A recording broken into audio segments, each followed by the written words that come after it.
جی doctor صاحب السلام علیکم. وعلیکم السلام ورحمۃ اللہ وبرکاتہ. کیسے ہیں حضور؟ خیریت سے ہیں؟ بہت خوشی ہوئی آپ سے بات کر کے. آپ نے ذرا نوازی کی یہاں پہ تشریف لایا. جی الحمدللہ، اللہ کا فضل ہے، میں خیریت سے ہوں. آپ کیسے ہیں؟ اللہ تعالیٰ کا احسان ہے، بہت مہربانی آپ کی. Thank you sir. ڈاکٹر علی وقار قادری صاحب کی خدمت میں ہم حاضر ہیں، تو ان کو بہت خوش آمدید کہتا ہوں. اللہ تعالیٰ ان کے اور آپ سب کے روزہ نماز قبول فرمائے، اور انشاءاللہ تبارک و تعالیٰ ان کے علم سے، ڈاکٹر صاحب کی ریسرچ اور تحقیق سے ہم استفادہ کریں گے انشاءاللہ تبارک و تعالیٰ. بسم اللہ کریں ڈاکٹر صاحب، کیا کر سکتے ہیں آپ کے لیے؟ آپ کا بہت شکریہ جی کہ سر. آپ نے مجھے اس قابل سمجھا، آج کی اس مجلس میں مدعو فرمایا. تو میں حاضر ہوں، جو جس بھی موضوع پر آپ کچھ فرمانا چاہیں، بات چیت کرنا چاہیں، میں حاضر ہوں. اللہ تعالیٰ آپ کو جزائے خیر دے. یہاں اس پروگرام کا مقصد یہ ہے کہ ہم یہاں پر مذہب شیعہ کے خلاف اور مذہب شیعہ کے متعلق ہمارے جو مسلمان بھائی ہیں ان کے ذہنوں میں اگر کچھ اوہام ہیں، کچھ شکوک ہیں یا شبہات ہیں، اس کو دور کیا جائے.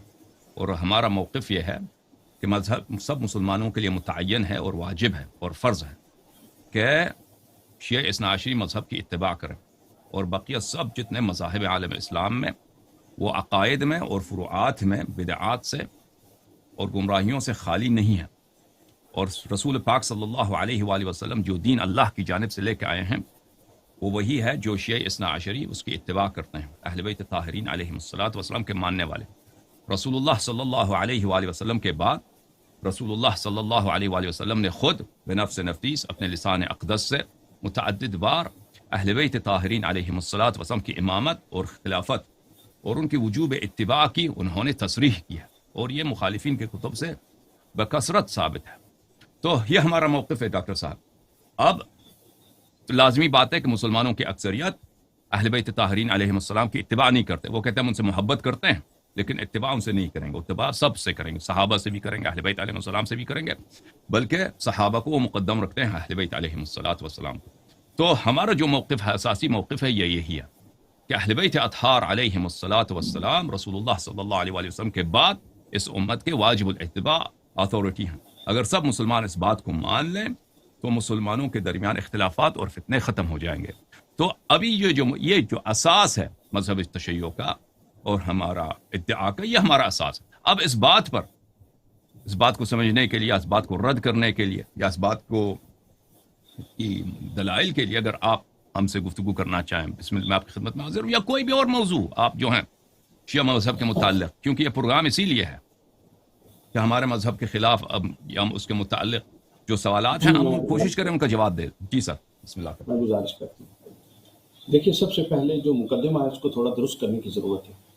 جی مجھے اندازہ نہیں ہے کہ آپ میرے یوٹیوب چینل یا میرے افکار و نظریات جو اہل اسلام کے حوالے سے ہیں اور اسلام کا جو ایک وسیع تر تصور میرے افکار و نظریات پر مبنی ہے، مجھے نہیں معلوم کہ آپ یوٹیوب چینل سے ان سے صحیح طور پہ اویئر ہیں یا نہیں ہیں، یا جو مسالک ہیں، مسالک سے مراد میری موجودہ مسلک کا جو ایک تشخص ہے، وہ بریلوی ہو، وہ دیوبندی ہو، وہ اہل تشیع ہوں، وہ اہل حدیث ہوں، جتنے بھی یا علاوہ اس کے کوئی ہوں، موجودہ جو تشخص ہے، موجودہ جو اس وقت ہمارے سامنے جو صورتحال موجود ہے، ان سے متعلق جو میری آراء ہیں اور میرے افکار ہیں، مجھے نہیں معلوم کہ آپ صحیح طور پہ اس سے اویئر ہیں کہ نہیں. بہرحال میں گزارش کرتا ہوں، کچھ امید ہے انشاءاللہ ہماری گفتگو بڑی ہی پروڈکٹیو ثابت ہوگی. جی انشاءاللہ. سب سے پہلے مقدمہ درست کرنے کی ضرورت ہے. ادب کے ساتھ ایک چیز میں ابتدائی طور پہ میں یہ چاہ رہا ہوں کہ ہم اس کو یہ کیوں لے کے چلتے ہیں. آپ جب آپ یہ بات کرتے ہیں کہ ہمیں اتفاق اور اتحاد کی طرف آنا ہے اور اہل البیت جن کی اتباع واجب ہے اور اس میں کوئی شک اور شبہ والی بات ہی نہیں ہے، تو اس کا مقدمہ چھوٹی بنیاد پہ، یعنی آپ سمجھ لیں کہ ایک پتھر ایک پہاڑ جتنا مقدمہ ہے اور اس کو ایک چھوٹی سی اینٹ پر رکھنا، یہ میرا خیال ہے دانش مندی نہیں ہوگی ہماری.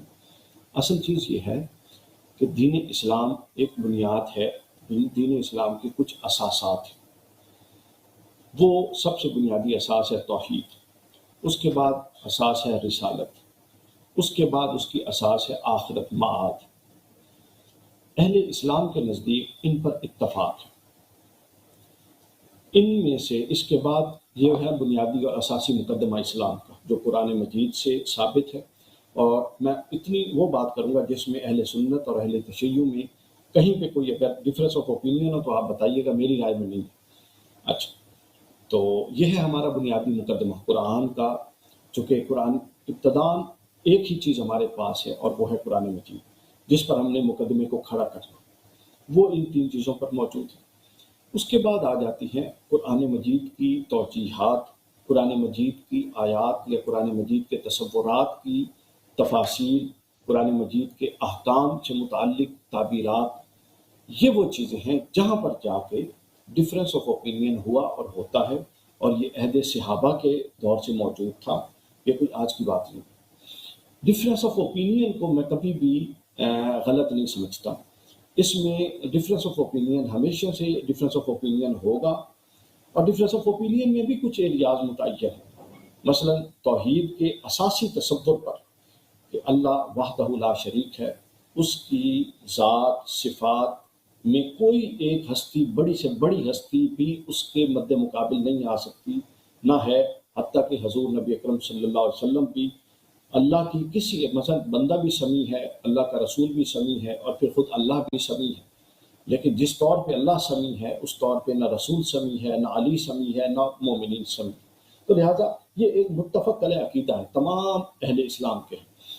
پھر جو رسالت ہے، رسالت واحد وہ ذریعہ ہے اللہ کی طرف سے ہدایت کا جو انسانیت پر اترا، وہ قطعی ہے، اس کے علاوہ ہر شے ضمنی ہے، حتیٰ کہ ائمہ اہل بیت اطہار جو ہمارے سروں کے تاج ہیں، حضور علیہ الصلوۃ والسلام ہر خطبے میں جن کی اتباع کا حکم دیتے تھے، اور حضور علیہ الصلوۃ والسلام نے دنیا سے تشریف لے جاتے ہوئے بھی قرآن اور اہل بیت دو ہی چیزوں کو چھوڑا۔ اس میں بھی جب دیکھا جائے تو جو اہل بیت اطہار کے ائمہ علیہ السلام ہیں، ان کی تعبیرات ہیں، وہ بھی مبنی پر وحی نہیں ہے، قابل اتباع اور واجب الاتباع ہیں، لیکن مبنی پر وحی نہیں ہے۔ یہاں آ کر ایک فرق آ جاتا ہے۔ تو لہٰذا اساس وہ ہے جو قرآن اور سنت نے ہم کو دے دی ہے، قرآن اور حکم رسول نے ہم کو دے دی، اور تیسرا تصور ہے جوابدہی کا تصور، انسان کو رسپانسیبل بنانا۔ تو لہٰذا ہمیں بجائے اس کے کہ ہم مذہب تشیع پر ہونے والے اعتراضات سے مقدمے کا آغاز کریں، یا اہل سنت ٹھیک ہے یا اہل سنت کے اندر کچھ خامی ہے، اس پر مقدمہ باندھیں، ہمیں یہ مقدمہ باندھنا ہے کہ سب سے پہلے تو اہل اسلام ہم سب ایک دوسرے کے بھائی ہیں، چونکہ ہم جس ستون پر ہماری عمارت کھڑی ہے وہ ستون توحید ہے، وہ ہم میں متفق ہے، وہ ستون رسالت ہے، وہ ہم میں متفق ہے، وہ ستون آخرت ہے، وہ ہم میں متفق ہے۔ قرآن کا مطالعہ کریں، ہر نبی یہی تعلیمات لے کر آیا، اور پھر ہر نبی کی شریعت میں اختلافات تھے، کہیں نمازیں کم تھیں کہیں زیادہ، کہیں روزے کم تھے کہیں زیادہ، کہیں ایک دن چھوڑ کے روزہ تھا۔ تو جو آگے قرآن نے ہمیں ایک انڈرسٹینڈنگ کا پیراڈائم دیا، اور وہ انڈرسٹینڈنگ کا پیراڈائم یہ ہے کہ ایک پورا ایک نظم قرآن واضح کرتا ہے کہ اساس کیا ہیں، اور ان اساسوں کو ڈھانے سے امتوں پر عذاب آئے، امتوں پر وبال آئے، اور جو اس کے بعد کی چیزیں تھیں وہ اگرچہ کہ نبی کی شریعت کا حصہ تھی، مگر ان میں ڈفرینس آف اوپینین یا ان میں ڈس اوبیڈینس کی بنیاد پر نہ کبھی کوئی عذاب آیا نہ کبھی کوئی وبال آیا۔ وہ انسان کی تخلیقی اسکیم پر جب آپ غور کریں گے، اللہ نے انسان کو کیسا وضع فرمایا، انسان کے اندر عقل رکھا، شعور رکھا، تو ایسے کیسے ہو سکتا ہے کہ یا تو جانور کی طرح ہمیں گردن سے پکڑ کے خاص ڈگر پہ چلانا مقصود ہوتا، تو پھر تو ڈفرینس آف اوپینین نہ ہوتا۔ تو جب ڈفرینس آف اوپینین ہے، اور خود عہد صحابہ میں تھا، بلکہ خود عہد رسالت معاب میں ایک معاملے میں ایک سے زیادہ آراء پائی جاتی تھی، اہل تشیع میں بھی اور اہل سنت میں بھی، تو پھر ان آراء کی بنیاد پہ بعد ازاں مکاتب کی بنیادیں رکھ دی گئیں۔ بعد ازاں انہی آراء کی بنیاد پر کیا ہوا، اب امام ابو حنیفہ ان کی کچھ آراء تھی، ان کے طلباء نے ان آراء اصولوں کو مدون کر کے ایک فقہ کو ترتیب دے دی۔ اب وہ فقہ ہے، وہ کوئی قرآن اور حدیث کی طرح قطعی شے نہیں ہے، یعنی میں خود حنفی ہوں، لیکن میں امام اعظم ابو حنیفہ کے ہر مکتب، ہر مسلک کا پابند اور واجب الاطاعت تو نہیں ہے میرے لیے۔ واجب الاطاعت قرآن ہے، میں ہر حکم کو قرآن اور سنت پر پیش کرتا ہوں، اس کے بعد جس کو بلکہ میں شوافی سے استفادہ کرتا ہوں، جعفریوں سے استفادہ کرتا ہوں، مالکیوں سے، حنبلیوں سے، جو میں قریب تر پاتا ہوں میں اس پر عمل درآمد کرتا ہوں۔ مثال کے طور پہ آج سے اگر آپ میرا یوٹیوب چینل اپنے کسی بندے کو کہہ کے چیک کروائیں، تقریباً 1 ماہ یا شاید 1.5 ماہ پہلے جب سردیوں کا آغاز ہو رہا تھا بلکہ 2 ماہ پہلے، تو جمع بین الصلاۃ جو ظہرین اور مغربین ہے، میں نے اس پر بتایا کہ احناف میں شدت سے اس کی نفی کی گئی ہے، نہیں ہو سکتا۔ میں خود ذاتی طور پہ اس کا قائل ہوں، دلائل موجود ہیں۔ کیونکہ جب آپ دیکھیں، اب آپ نے 3 چیزوں کو دیکھنا ہے۔ آپ نے دیکھنا ہے قرآن کو، آپ نے دیکھنا ہے سنت یعنی احادیث صحیحہ کو، اس کے بعد آپ نے دیکھنا ہے آپ کے تمدن معاشرت کی ضرورت کو۔ اس وقت جس معاشرے میں آپ رہتے ہیں، ان تمام آراء میں سے کون سی رائے ہے جو آپ کی ضرورت کے قریب تر ہے اور قرآن و سنت بھی اس کو بیک اپ دیتی ہے، سپورٹ کرتی ہے؟ بس یہ ہے اصل مقدمہ۔ اصل مقدمہ یہ نہیں ہے کہ فلاں مذہب یا فلاں مکتب سارا سچ ہے۔ تمام مکاتب فکر کی ابتدا بالکل حق سچ سے ہوئی، اور تمام مکاتب فکر میں ایکسٹریمسٹ بھی پائے جاتے ہیں، تمام مکاتب فکر میں مضبوط لوگ بھی پائے جاتے ہیں، تمام مکاتب فکر میں کمزور لوگ بھی پائے جاتے ہیں، تمام مکاتب فکر میں نااہل لوگ بھی پائے جاتے ہیں۔ تو لہٰذا ہم جو ہر طبقے کے اہل دانش ہیں، اور میں تو یہ بھی سمجھتا ہوں، میں سارا دن اب اس وقت میں پاکستان کے اسٹیٹ چینل پہ ٹرانسمیشن کر رہا ہوں، اس کے علاوہ کئی جگہوں پہ کرتا رہتا ہوں، ہر نیشنل ٹی وی چینل پہ میں بیٹھتا ہوں، ایون کہ کانٹینٹ کے ٹی وی چینلز کو میں دیکھتا ہوں۔ تمام مکاتب اہل تشیع کے بڑے سے بڑے عالم، پاکستان میں آپ 4 بڑوں کا نام لیں، وہ چاروں میرے براہ راست رابطے میں ہیں۔ اہل حدیث آپ 4 بڑوں کا نام لیں، چاروں میرے ساتھ رابطے میں ہوں گے۔ بریلوی 4 بڑوں کا نام لیں، چاروں رابطے میں۔ میں اب یہ بات بڑے اعتماد سے کرنے کی پوزیشن میں ہوں کہ ان بڑوں میں یہ بات اب پہنچ چکی ہے کہ اب ہم نے اساس کی طرف واپس پلٹنا ہے۔ اب ہم نے دیکھیں نا، اساس جڑ ہے قرآن و سنت، پھر تنا ہے، پھر درخت ہے، پھر پتے ہیں۔ آپ اگر پتوں کو جھاڑتے رہیں گے کہ فلاں پتا اس رنگ کا ہے، فلاں اس رنگ کا ہے، آپ اس کو چھوڑ دیں پتا جس رنگ کا بھی ہے۔ اگر آپ کی جڑ وہ ہے اور پتے کا رنگ تھوڑا مختلف بھی ہے تو اس کو گنجائش دیجیے۔ یہ ہے پورا مقدمہ میرے نزدیک، جو وحدت امت کا اور جو مسالک کی موجودہ پوزیشن کو صحیح طور پہ سمجھنے کے لیے ضروری ہے۔ یہ مقدمہ صحیح نہیں ہے کہ ہم ایک مسلک کے نمائندے، اب میں بھی تو کسی مسلک کا نمائندہ ہوں، لیکن میں آج تک نہ مسلک کی نمائندگی کی، نہ کبھی کروں گا، اور نہ میں اس کو صحیح سمجھتا ہوں۔ میں یہ سمجھتا ہوں کہ امام ابو حنیفہ کا وہ قول بہت اچھا ہے۔ امام ابو حنیفہ فرماتے ہیں کہ میرا ہر عمل درست ہے غلطی کے احتمال کے ساتھ، اور میرے مد مقابل کی ہر رائے غلط ہے درستی کے احتمال کے ساتھ، کیونکہ معصوم کوئی نہیں ہے، ان میں معصوم کوئی بھی نہیں ہے۔ معصوم، اب اہل تشیع کی جب ٹرم آئے گی تو ظاہر ہے آپ فرمائیں گے کہ ائمہ اہل بیت اہل تشیع کے نزدیک معصوم ہے، ہمیں اس سے اعتراض نہیں۔ ہمارا نقطہ نظر یہ ہے کہ معصوم اگر اہل تشیع مانتے ہیں تو بے شک مانیں، لیکن اہل تشیع یہ نہیں مانتے کہ ان میں سے کسی پر وحی نازل ہوتی ہے۔ تو جو شریعت کی آگے جاری ہونا ہے وہ تو منصوص من اللہ وحی کے ساتھ محسوس ہے، اور اہل تشیع معصوم ماننے کے باوجود ائمہ پر وحی کے قائل نہیں ہیں۔ وحی کے قائل ہو تو ختم نبوت کا دروازہ کھل جائے گا۔ تو لہٰذا نتیجہ ایک ہی نکلا۔ اچھا، اب جو اہل سنت کا محفوظیت کا عقیدہ ہے، عام طور پہ کئی اہل سنتوں میں ناسبیت بہت پھیل گئی ہے، میں ان کی بات نہیں کر رہا، تو اللہ ان کو ہدایت دے، میں عام لوگوں کی بات کر رہا ہوں جو محبان اہل بیت ہیں، اور وہ کثیر ہیں۔ تو ہمارے نزدیک یہ ہے کہ اہل بیت اطہار جو ہیں، یہ جو مسلک اہل سنت ہے، یہ بھی اہل بیت کی خیرات سے میسر آیا ہے۔ یہ جو تمام چیزیں ہیں یہ حضور کے گھر سے نکلی ہیں، اور حضور کے گھر کون تھا؟ حضور کے گھر سے حضور کی آل تھی، حضور کی اولاد تھی، حضور کے ازواج تھی۔ یہ سب دین وہیں سے نکلا ہوا ہے۔ اس کے بعد عقلی اختلافات ہیں، عقلی تعبیرات ہیں، جس کی پوری گنجائش ہے۔ جی ڈاکٹر صاحب، بہت مہربانی آپ کی گفتگو ہم نے سنی۔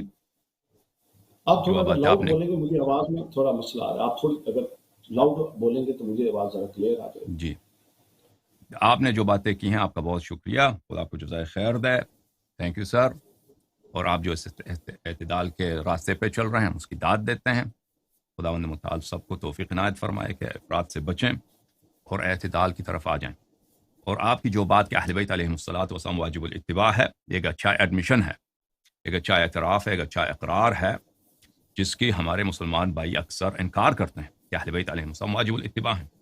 اگر اہل بیت علیہم السلام واجب الاتباع ہیں تو پہلی بات یہ، اگر آپ اس بات کو مانتے ہیں کہ رسول اللہ صلی اللہ علیہ وآلہ وسلم من جانب اللہ انہوں نے حکم دیا ہے، انہوں نے رشتہ داری کے بنا پر کہ اپنی خاندان کے مفادات کو بڑھایا جائے، اس میں دامت تو نہیں دیا ہے، وہ اللہ کی جانب سے لے کے آتے ہیں۔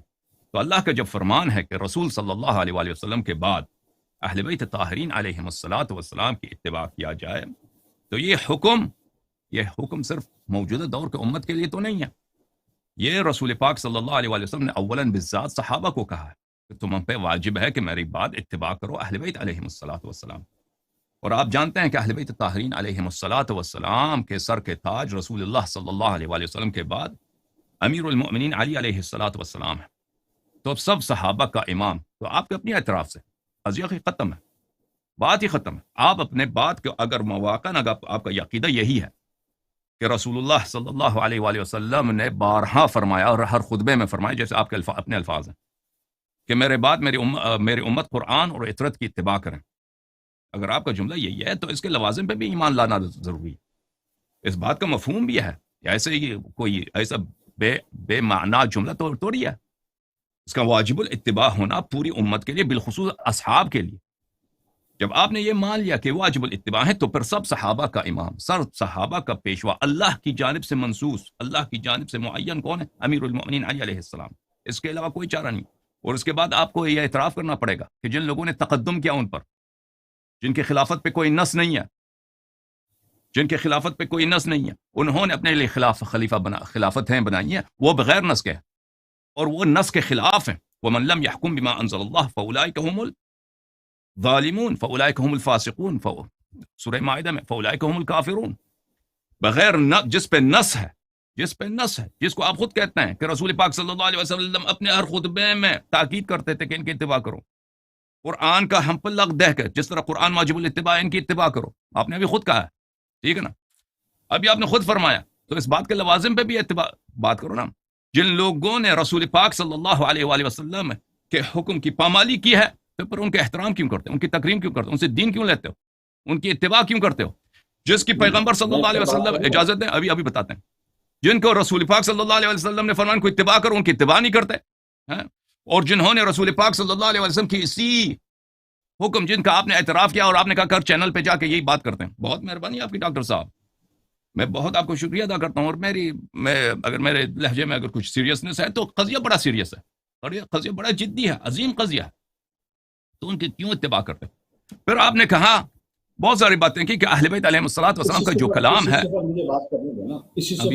آپ نے بہت سارے بات کی ہے، اچھی بات ہے، مجھے مزید کچھ ٹائم دے، آپ نے بہت بات کی ہے. ابھی تھوڑی سی پھر آپ کو میں وقت دے دیتا ہوں، میں ختم کر دیتا ہوں. ابھی آپ نے کہا کہ اہل بیت طاہرین علیہم الصلوۃ والسلام کا جو کلام ہے وہ وحی پہ مبنی نہیں ہے، وحی پہ مبنی نہیں ہے. تو میرے محترم ناظرین دیکھیں، رسول اللہ صلی اللہ علیہ وآلہ وسلم کے پاس جو علم تھا، جو ہدایت تھا، وہ سب وحی ہے، وہ سب وحی ہے. یہ علم، یہ ہدایت جو رسول پاک صلی اللہ علیہ وآلہ وسلم کے پاس تھا، ہر سوال کا جواب، نہ اجتہاد کی ضرورت، نہ کسی کے وہم گمان، کسی کے مشورے کی ضرورت، اور نہ کسی کے رائے کی ضرورت، اور نہ کسی مسئلے پہ استحسان یا قیاس کرنے کی ضرورت. اب ایک بات ہے یہاں پہ کہ وشاورہم فی الامر، اس کے متعلق اب یہ اس لیے نہیں ہے کہ پیغمبر صلی اللہ علیہ وسلم کو دوسروں کے مشورے کی ضرورت تھی، وہ اس لیے تھے کہ ان کے اندر کی دل کی باتیں جانچ لیں، کیونکہ وہ اعقل الناس تھے رسول اللہ صلی اللہ علیہ وسلم. اور دوسری بات یہ ہے کہ وہ ان کی جب ان سے رائے لیتے تھے تو ان کے جو ہر آدمی کا پوزیشن واضح ہو جاتا تھا، اور پھر ان سے محبت بڑھ جاتی تھی رسول پاک صلی اللہ علیہ وسلم کے ہاں. یہ اس لیے نہیں تھا کہ ان کو ان کے ہدایت کی ضرورت تھی، دوسروں کے رائے کی ضرورت تھی. تو وہ علم جو پیغمبر صلی اللہ علیہ وسلم کے پاس تھا، زمین و آسمان کے اسرار ان کے پاس تھے، شریعت کے جتنے احکام تھے ان کے پاس وہ کہاں گئے؟ ان کے بعد کہاں گئے؟ آپ کہتے ہیں یہ رسول اہل بیت علیہ السلام کے پاس نہیں ہے، ان کا علم وحی پہ مبتنی نہیں. ہم نہیں کہتے کہ رسول پاک صلی اللہ علیہ وسلم کے بعد اللہ تعالیٰ کی جانب سے حلال و حرام اہل بیت علیہ السلام پہ نازل آتا ہے، ہم یہ نہیں کہتے. لیکن ہم یہ ضرور کہتے ہیں کہ رسول اللہ صلی اللہ علیہ وآلہ وسلم نے پوری انسانیت کے لیے روز قیامت تک جتنے مسائل حلال و حرام آتے ہیں، کیونکہ یہ دین کامل ہے، یہ رسول پاک صلی اللہ علیہ وسلم کے پاس یہ سب مسائل موجود تھے. رسول اللہ صلی اللہ علیہ وآلہ وسلم نے اس کو ضائع نہیں ہونے دیا ہے، کیونکہ وہ ایسے امت میں آئے تھے کہ وہ امت سب کے سب کیا تھے؟ ان پڑھ تھے، 99% ان پڑھ تھے. تو ان کو پتا تھا کہ یہ چیزیں ضائع ہو جائیں گی. جیسے ابھی احادیث، کل کتنے احادیث ہیں ہمارے مسلمان بھائیوں کے پاس؟ بہت کم احادیث ہیں. تو یہ علم رسول اللہ صلی اللہ علیہ وسلم نے اپنے اہل بیت علیہ السلام کے منتقل کر دیا، وہ ان کے علم کے وارث ہیں. اب آپ کہتے ہیں کہ ان کی کلام کیونکہ وحی پہ مبتنی نہیں ہے، تو آپ سے سوال یہ ہے، اگر ان کی کلام وحی پہ مبتنی نہیں ہے تو رسول اللہ صلی اللہ علیہ وآلہ وسلم نے کیوں ان کے اتباع کا حکم دیا ہے؟ اگر اہل بیت علیہ السلام میں اور ابو حنیفہ میں کوئی فرق ہی نہیں ہے، ٹھیک ہے نا، کوئی فرق ہی نہیں ہے، اور شافعی مالک میں کوئی فرق ہی نہیں ہے، اور اہل بیت طاہرین علیہ السلام کے پاس کے ساتھ ان کے کوئی فرق ہی نہیں ہے، ان کے پاس کوئی خاص علم نہیں ہے، عصمت بھی نہیں ہے، کچھ بھی نہیں ہے، ٹھیک ہے نا، تو پھر کیوں رسول اللہ صلی اللہ علیہ وآلہ وسلم نے علماء امت پہ ظلم کیا ہے؟ ان کو نص منسوس نہیں کیا، نہیں فرمایا کہ میرے بات ان کی اتباع کرو، ٹھیک ہے نا، میرے امت میں جو فقہاء آئیں گے، علماء آئیں گے، ان پہ واجب ہے کہ تم فرمایا کہ میری اہل بیت کی اتباع کرو، میرے اہل بیت طاہرین علیہم الصلاۃ، اور کوئی شرط بھی نہیں لگایا کہ اگر وہ صحیح بات کریں تو اتباع کرو، نہیں، فرمایا لن تذلوا بعدی ما ان تمسکتم بہما لن تذلوا بعدی ابدا، کہ اگر تم ان کی اتباع کرو گے میرے بعد ہرگز گمراہ نہ ہو جاؤ گے۔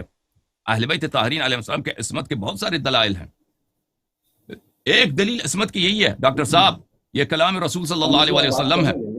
ابھی دے دیں گے آپ کو، بہت آپ نے بات کیا، ہاں آپ نے عصمت کا انکار کیا نا، عصمت کا انکار کیا، تو عصمت کے بہت سارے دلائل ہیں، ایک دلیل یہی ہے کہ کلام رسول صلی اللہ علیہ وسلم کے یا تو رسول اللہ صلی اللہ علیہ وسلم اپنی بات کو نہیں جانتے کہ وہ کیا فرماتے ہیں، جب وہ یا تو مان لو کہ وہ پیغمبر ہیں، افصح من نطق بالذات ہیں، وہ اپنے کلام کے معانی اور مفاہیم کو جانتے ہیں، اگر یہ مانتے ہیں آپ لوگ کہ وہ اپنے کلام کے مفاہیم کو جانتے ہیں، جب انہوں نے گارنٹی دے دی، ڈاکٹر صاحب ضمانت دے دی، وہ ضمانت صرف رسول صلی اللہ علیہ وسلم کی ضمانت نہیں، وہ اللہ کی بھی ضمانت ہے کہ تم کبھی گمراہ نہ ہو جاؤ گے جب تک تم ان کی اتباع کرو گے، تو یہ عصمت کی واضح دلیل ہے، واضح دلیل ہے، ٹھیک ہے نا۔ تو پھر عزیزو کیا ہوا؟ رسول پاک صلی اللہ علیہ وآلہ وسلم کے بعد صحابہ کے دور سے لے کر آج تک ایسا طبقہ ہے جو اہل بیت علیہ السلام ہے، جن کو اگر اتباع کرو گے تو کبھی گمراہ نہ ہو جاؤ گے، ان کی اتباع کس پہ بھی واجب ہے؟ صحابہ بھی واجب ہے۔ تو عزیزو جب اگر یہ بات واقعا مان لیا جائے تو پھر اس کے بعد یہ کوئی گنجائش ہی نہیں رہتی کہ بھائی شیعہ مذہب میں بھی کچھ صحیح باتیں ہیں، حنفی میں بھی کچھ صحیح باتیں ہیں، ہم تو ان سے بھی کچھ لیں گے، ان سے بھی کچھ لیں گے، نیا مذہب بنائیں گے، تو پھر ان باتوں کی کوئی گنجائش نہیں رہے گی۔ پھر دیکھا جائے گا کہ ہر مسئلے میں رسول اللہ صلی اللہ علیہ وسلم کا کیا فرمان ہے، قرآن کا کیا فرمان ہے، اور اہل بیت طاہرین علیہم السلام جن کی اگر اتباع کرو گے کبھی گمراہ نہ ہو جاؤ گے، اس کی ضمانت کس نے دیا؟ اللہ تعالیٰ نے دیا، رسول اللہ صلی اللہ علیہ وآلہ وسلم نے دیا، اور یہ عصمت کی صرف ایک دلیل ہے، اس کے علاوہ بہت سارے دلائل ہیں۔ الحمدللہ رب العالمین۔ جی حکم کریں ڈاکٹر صاحب، آپ سے استفادہ کرتے ہیں۔ جی آپ نے بہت ساری چیزیں بیان کر دی ہیں، ایک طرح کا خلط مبحث ہو گیا ہے۔ میں فکس ایک پوائنٹ پر بات کر رہا تھا، چلیں میں ون پہ ون ان کو ایڈریس کرنے کی کوشش کرتا ہوں۔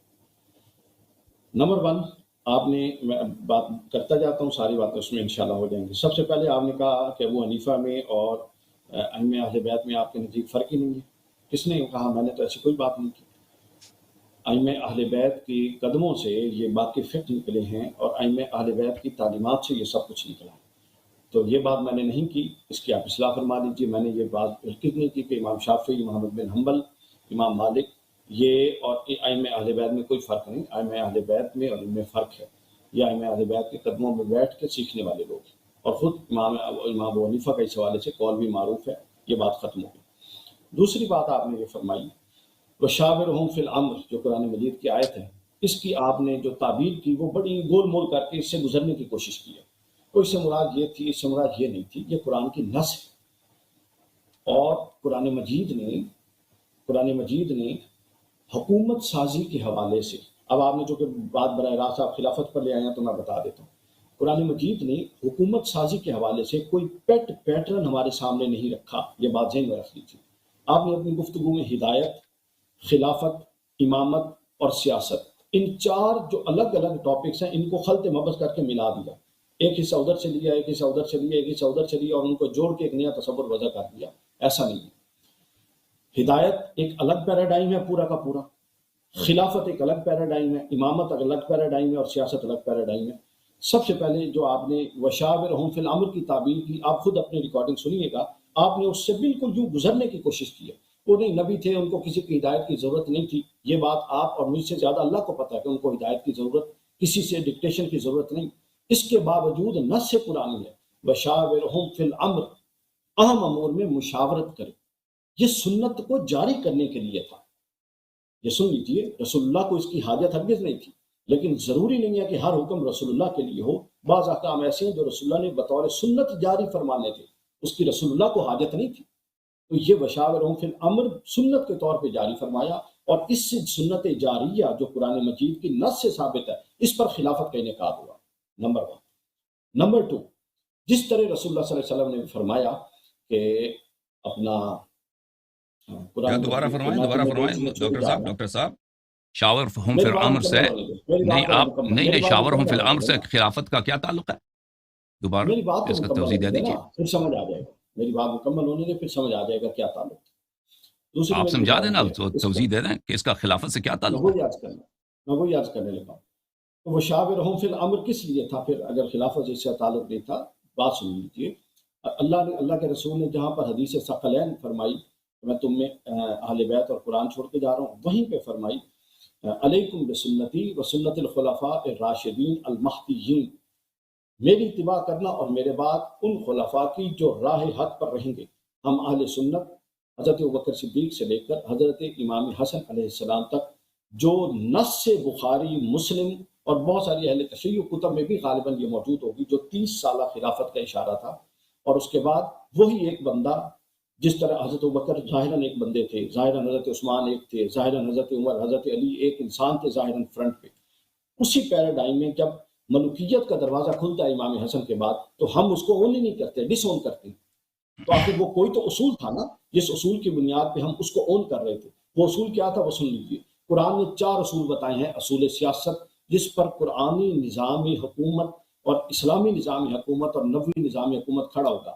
پہلا فرمایا امانتیں اپنے اہلوں کے سپرد کریں، دوسرا فرمایا نظام صلاۃ اور نظام زکوٰۃ قائم کریں، تیسرا فرمایا امر بالمعروف و نہی عن المنکر کا اہتمام ہوگا، اور چوتھا فرمایا کہ وشاورہم فی الامر، تمام اہم امور میں مشاورت ہوگی۔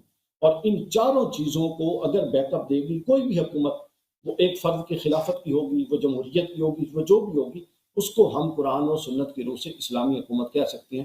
قرآن نے کوئی ایسا بنا کے وضع نظام ہمارے سامنے نہیں رکھ دیا حکومت کا کہ آپ نے یہ کرنا ہے۔ پہلی بات یہ ہے کہ یہ وشاورہم فی الامر یہ تھا، اور تصور سیاست یہ تھی۔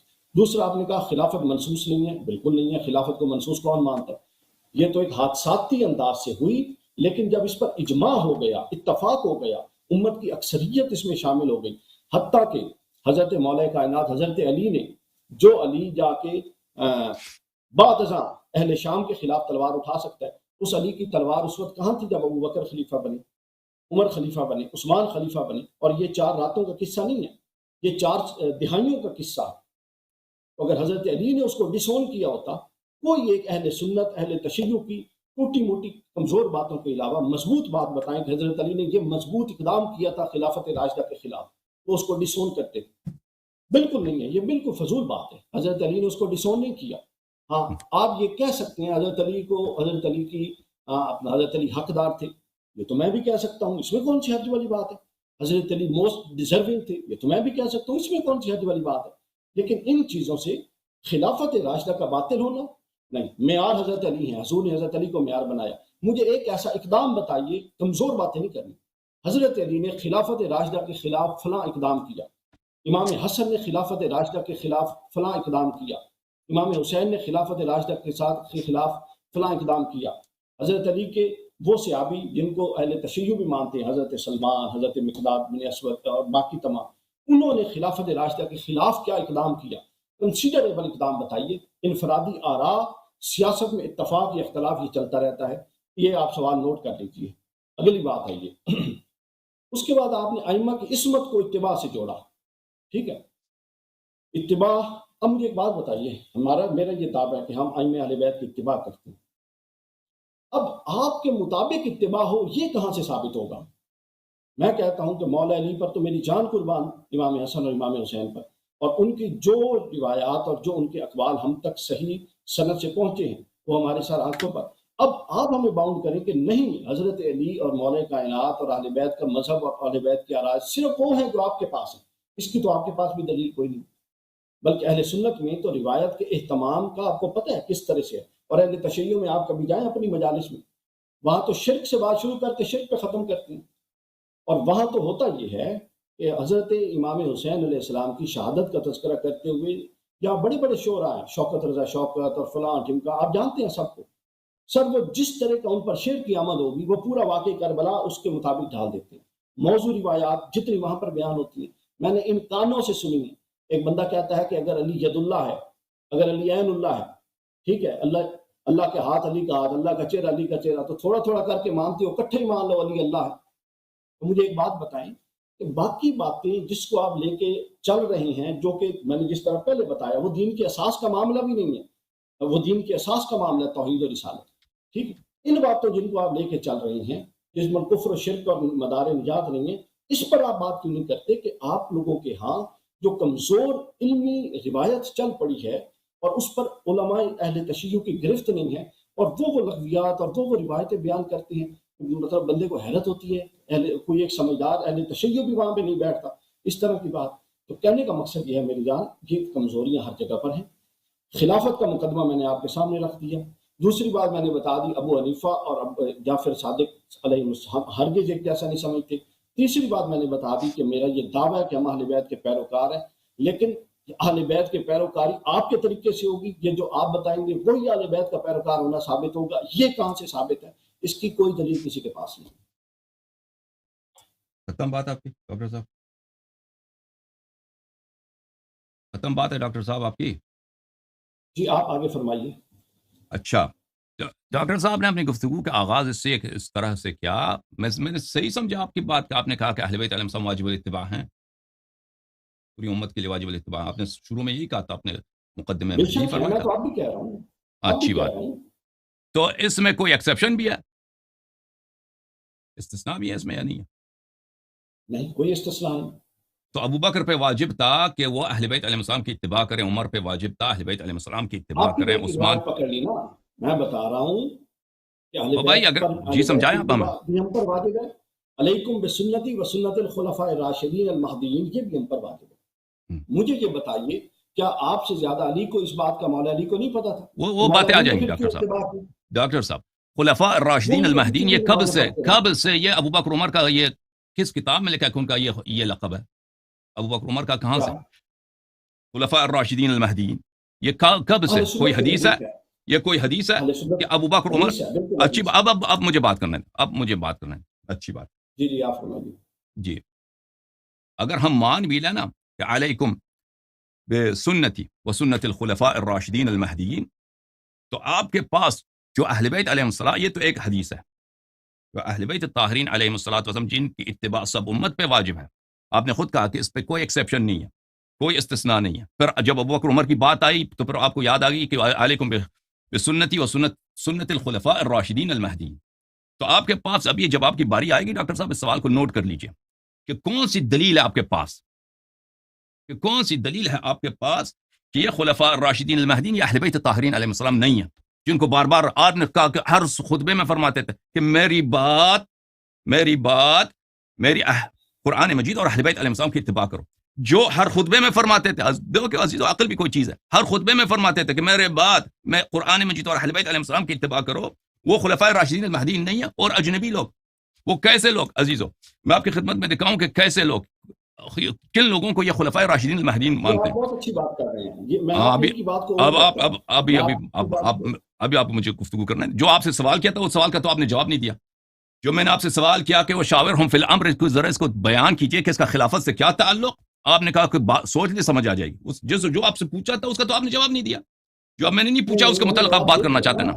ہاں اتفاق رائے اور مشاورت سے منعقد ہوئی نا. ٹھیک ہے، سمجھ گئے آپ کی بات. خلافت کے خلاف یہی تو مشاورت تھی جس پر اتفاق ہو گیا سب کا. اور دوسری اجازت دیں میں آپ کی، اہل بیت کی اتباع نہیں تھی. ٹھیک ہے ڈاکٹر صاحب آپ مجھے بات کرنے دیں. سنیے نا، جب حضرت سلمان نے اور حضرت ابو ذر نے دیکھا کہ ابو بکر صدیق کے پیچھے علی بھی کھڑے ہیں تو وہ پھر کیوں اتباع کریں؟ تو اہل بیت کی اتباع تو اٹسلف ہو گئی. اہل بیت جس کے پیچھے چل رہے ہیں، یا اہل بیت اگر کسی کو اون کر رہے ہیں، آپ کے نزدیک وہ تقیہ کا عقیدہ ہوگا، اندر سے برا جانتے تھے.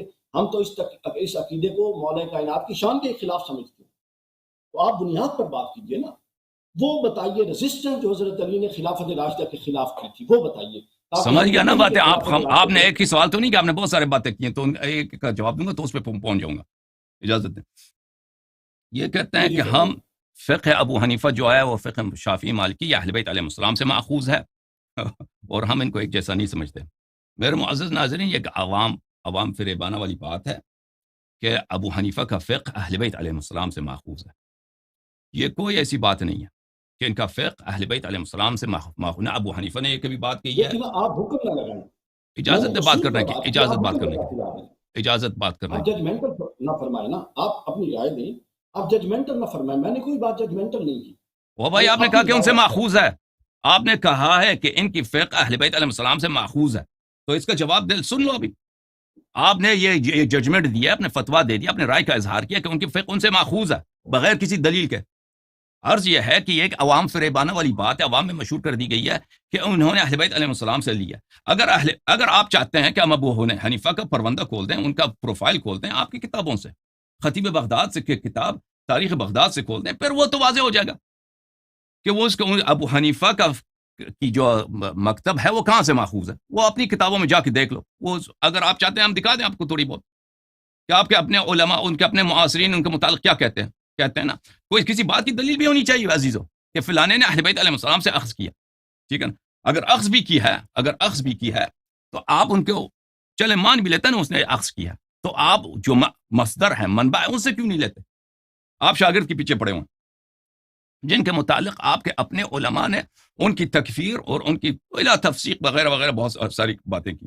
اچھا، پھر آپ نے کہا کہ حکومت سازی قرآن مجید میں نہیں ہے. حکومت سازی قرآن مجید میں نہیں ہے. دیکھیں میرے محترم ناظرین، یہ ڈاکٹر صاحب جو ہے نا کس بیک گراؤنڈ سے آ رہے ہیں، ان کے مطالعہ کیا ہے. اب قرآن مجید کے متعلق یہ کتنی باتیں جانتے ہیں اہل بیت. شیعوں کا جو استدلال ہے قرآن مجید سے، ان باتوں کو ہی نہیں جانتے. اب کہتے ہیں حکومت سازی قرآن مجید میں نہیں ہے، تو سنت میں بھی نہیں ہے. قرآن صرف اتنا کہا ہے کہ مشورہ کر لو.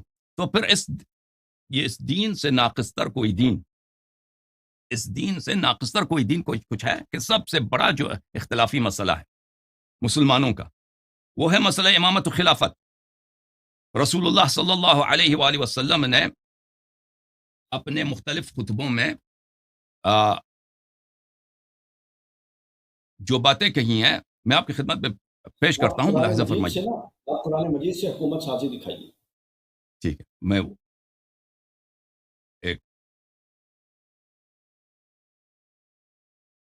آپ کی خدمت میں کچھ عرض کروں. یہ کتاب ہے مسند احمد ابن حنبل، جزء الخامس والثلاثون چھاپ.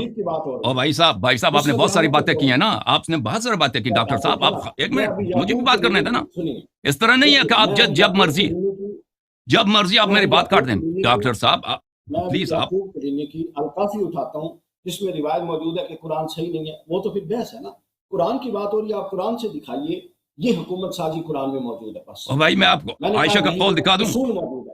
اب عبداللہ ابن عمر کا قول، کہ قرآن میں واضح کہا ہے یہ حکومت سازی کیوں ہوگی. ڈاکٹر صاحب اب آپ میری بات تسلی سے سن لیجیے. آپ نے بہت ساری باتیں کہیں تاکہ میں ان کا جواب دے دوں. میں نقطہ بہ نقطہ آتا ہوں. اگر اس کے آپ نے جو سوالات مطرح کیا نا، اب ایک آدمی میرے سامنے آئے ہیں ڈاکٹر صاحب، انہوں نے 6-7 مختلف ٹاپکس پہ ٹچ کیا ہے. اب ان کی دل بدل گیا، کہتا ہے ایک اور مسئلہ بھی میرے پاس ہے. تو ٹھیک ہے، آپ کو وہ مسئلہ قرآن والی مسئلہ وہ اس کو لائن میں ہم رکھتے ہیں، لیکن پہلے جو آپ نے سوالات طرح کیے مجھے ان کا جواب دینے تھے. ٹھیک ہے ڈاکٹر صاحب، صحیح ہے. اوکے. اچھا، آپ نے ابھی کہا کہ کلینی نے کہا کہ قرآن صحیح نہیں ہے، تو آپ کی خدمت میں عرض کروں جب آپ کی مرضی بنے نا تو آپ آ جائیے میرے پاس. میں آپ کو دکھاتا ہوں کہ عائشہ کا قول، عبداللہ ابن عمر کا قول، عمر ابن خطاب کا قول بخاری مسلم میں قرآن کا ناقص ہے. ابی ابن کعب کا قول وغیرہ وغیرہ کا قول کہ قرآن بری طرح سے ناقص ہے، وہ میں آپ کو دکھا دوں گا. لیکن آپ کو شاید ان باتوں کا اندازہ نہیں ہے. شیعہ باتوں کا موقف کا مجھے پتہ چل رہا ہے آپ کی باتوں سے کہ بالکل آپ کو اندازہ نہیں ہے ہمارے مواقف کا. یہ کتاب ہے مسند احمد ابن حنبل، جزء الخامس والثلاثون. یہاں پہ ملاحظہ فرمائیے صفحہ نمبر 222 جلد نمبر 35 میں یہ حدیث صحیح، اس میں حدیث میں فرمایا لغیر الدجال اخوفنی علی امتی. دجال میرے لیے زیادہ اتنا خوفناک نہیں ہے. دجال کے علاوہ میرے نزدیک زیادہ خوفناک ہے. بھلے قلت یا رسول اللہ ما هذا الذي غیر الدجال اخوفك على امتك. میں نے عرض کیا کہ یا رسول اللہ کون ہے وہ تو دجال سے بھی زیادہ آپ اس سے خوفناک ہے اپنی امت کے لیے. فرمایا ائمۃ مضلین، گمراہ کنندہ امام جو ہیں ان سے میں زیادہ ڈرتا ہوں. تو یہ حدیث بہت ساری مصادر میں موجود ہیں اور اس کی سند بھی صحیح ہے. آپ کی خدمت میں عرض کروں کہ البانی وغیرہ نے بھی اس کی تصحیح کیا. تو آپ فرماتے ہیں کہ حکومت سازی کا کوئی چیز قرآن میں نہیں ہے, سنت میں بھی نہیں ہوگی. پھر وہی صرف یہی ہے کہ علیکم کہ مشورہ کر لو, مشورہ اتنا ہی ہے آپ کے پاس. اگر نہیں ہے تو پھر قرآن ہی ناقص ہے آپ لوگوں کے نزدیک, اور سنت بھی ناقص ہے. تو پھر ہمارے مذہب کی طرف آ جاؤ کہ وہاں پہ الا ماشاء اللہ قرآن اور سنت سے امامت کا مسئلہ حل ہو جاتا ہے. اتنے نصوص اتنے زیادہ ہیں کہ الا ماشاء اللہ زیادہ ہیں. اچھا نہیں, آپ نصوص پیش فرمائیے نا قرآن سے. بھائی میں نے ڈاکٹر صاحب کی خدمت میں عرض کیا کہ آپ نے 6-7 مسئلے پہ طرح کیا نا, 6-7 میں ان کا میں جواب دے دوں, پھر آپ کا نیا مسئلہ ابھی تو نہیں اس طرح کہ آپ مثلا 7-8 سوال مطرح کریں پھر مجھے اس کا جواب نہ دینے دیں, پھر کہتے ہیں ایک نیا سوال میں لے کے آیا ہوں. بھائی صاحب آپ کچھ تسلی کریں, کچھ صبر کریں, میں آپ کے نکات کا جواب دے دوں. دیکھیں ابھی آپ نے بنیادی سوال ہے, باقی سوال اس کے ذہن میں خود ایڈریس ہو جائیں گے. میں یہ عرض کر رہا ہوں کہ آپ اس پر تھوڑی گفتگو فرمائیے جو آپ سمجھ گیا کہ اگر یہ تو پھر قرآن ناقص ہو گیا, اگر قرآن میں حکومت سازی نہیں تو یہ تو ناقص ہو گیا, وہ بڑی بات تھی. تو لہٰذا اس سے چلیے, میرا خیال ہے اگر وہ ہو جائے حل تو باقی مسئلے ہم جلدی حل کر لیں. اوکے ڈاکٹر صاحب, آپ نے جو مسائل بھی طرح کیے ہیں وہ کوئی اس سے پہلے آپ نے کہا کہ یہ حدیث سنت علیکم بسنتی و سنت الخلفاء الراشدین المہدیین, میں نے ابھی اس کا جواب نہیں دیا, مجھے اس کا جواب دینے دو. آپ نے کہا کہ خلافت منسوس ہے ہی نہیں, آپ نے فرمایا مجھے اس کا جواب دینے دو ان نکات کا. آپ نے کہا کہ علی علیہ السلام نے ابو بکر کے خلاف کیوں تلوار نہیں اٹھایا, اہل بیت علیہ السلام نے ابو بکر کے خلاف کیوں نہیں تلوار اٹھایا, مجھے اس کا جواب دینے دو. آپ نے کہا کہ شیعہ مجالس میں شرکیہ باتیں ہوتی ہیں اور آپ شیعوں کے پاس صحیح حدیث نہیں, ہمارے پاس صحیح احادیث ہیں. مجھے ان باتوں کا جواب دینے دو, پھر تم لے کے سوال لے کے آؤ نا. اس بات کو آپ کی ایک دفعہ جواب دے چکا ہوں بھائی صاحب کہ آپ تسلی کریں. اس طرح نہیں ہوتی کہ آپ ہر 2 منٹ کے بعد میرے بات کے بیچ میں پڑھیں نا, آپ تسلی کریں, آپ میری بات کو غور سے سنیں. میں نے یہ باتیں بہت دفعہ کی ہیں, تو یہ کوئی میری آپ جو نکات پیش کر رہے ہیں نا یہ بہت ہی ہلکی پھلکی باتیں ہیں. یہ بات آپ کی باتیں جو ہے نا وہ خطبہ والی بات ہے, جو خطبہ وہ اپنے تقریرات میں کرتے ہیں عوام کے لیے, اس طرح کی باتیں ہیں. یہ باتیں ہم نے بہت سنی, ان کا جواب دینا میرے لیے بہت آسان ہے. اچھا میرے عزیزو, جہاں تک اس آیہ شریفہ کا تعلق ہے وشاورہم فی الامر, آیہ یہ ہے رسول اچھی طرح سے جان لے میرے محترم ناظرین کہ رسول اللہ صلی اللہ علیہ وسلم عاقل الناس, ان کا عقل سب سے کامل ہے, اور وہ اللہ کی جانب سے ہادی لے کے بن کے آئے ہیں, اور وہ اعلم الناس ہیں. مانتے ہیں ان باتوں کو ڈاکٹر صاحب؟ عاقل الناس ہے, اعلم الناس ہے, ہدایت لے کے آئے ہیں. وہ جب نہیں آئے تھے کسی کے پاس ہدایت نہیں تھا, سب ان باتوں کو مانتے ہیں. جبرائیل انہی کے پاس آتا تھا, جبرائیل صحابہ کے پاس نہیں آتا تھا, مانتے ہیں ان باتوں کو. اور صحابہ کو ان کی ہدایت کی ضرورت تھی, ان کو صحابہ کی ہدایت کی ضرورت نہیں تھی. ان باتوں کو مانتے ہیں نہیں مانتے ڈاکٹر صاحب؟ آپ مانتے ہیں. تو آیہ شریفہ کو دیکھ لیجیے عزیزو, آیہ شریفہ سورہ مبارکہ یہ آل عمران میں ہے, سورہ مبارکہ آل عمران میں آیہ نمبر 159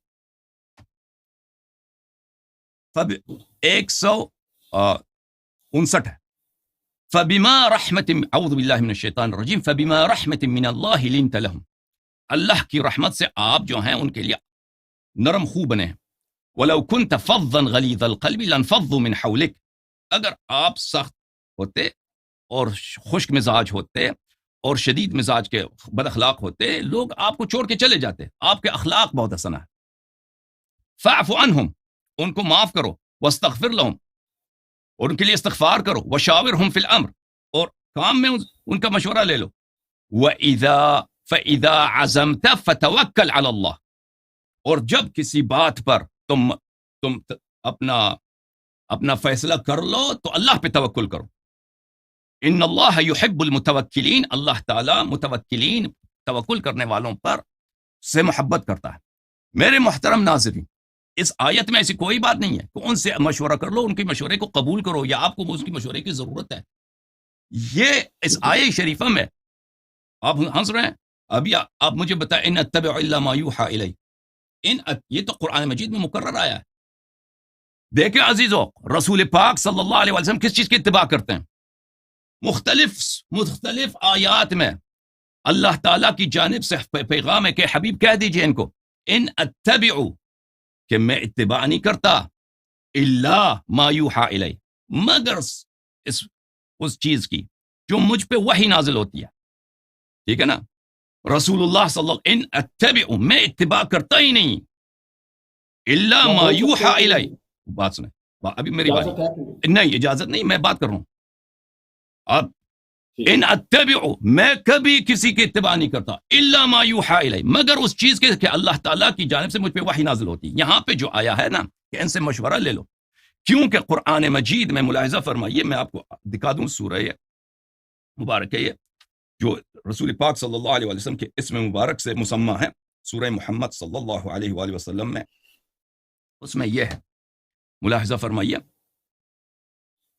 بلی ولو نشاء لأريناكهم فلعرفتهم بسيماهم. اگر ہم چاہیں تو منافقین کو ہم دکھا دیں آپ کو منافقین کو ہم کو آپ کو دکھا دیں کہ منافقین کون ہیں تاکہ ان کے چہرے سے آپ پہچان جائیں کہ منافقین کون ہیں. ولا تعرفنهم في لحن القول لیکن آپ ان کو جانتے ہیں ان کے لحن قول سے. منافق کی پہچان کہاں سے ہوتی ہے؟ اس کی بات کرنے سے پتہ چل جاتا ہے. جب وہ مشورہ دیتا ہے بات کرتا ہے تو اس سے منافق کی پہچان ہوتی ہے. واللہ یعلم اعمالکم اللہ تعالیٰ آپ کے اعمال کو جانتا ہے. تو پتہ یہ چلا میرے معزز ناظرین نہایت اختصار کے ساتھ وشاورہم فی الامر یہ حکومت سازی کی کوئی بات ہی نہیں ہے. اس میں یہ ہے کہ رسول اللہ صلی اللہ علیہ وسلم سے حکم ہے کہ وہ صحابہ جو گناہکار ہیں واعف عنہم واستغفر لہم. یہ بھائی یہ واعف عنہم کس کے عفو کس سے کیا جاتا ہے؟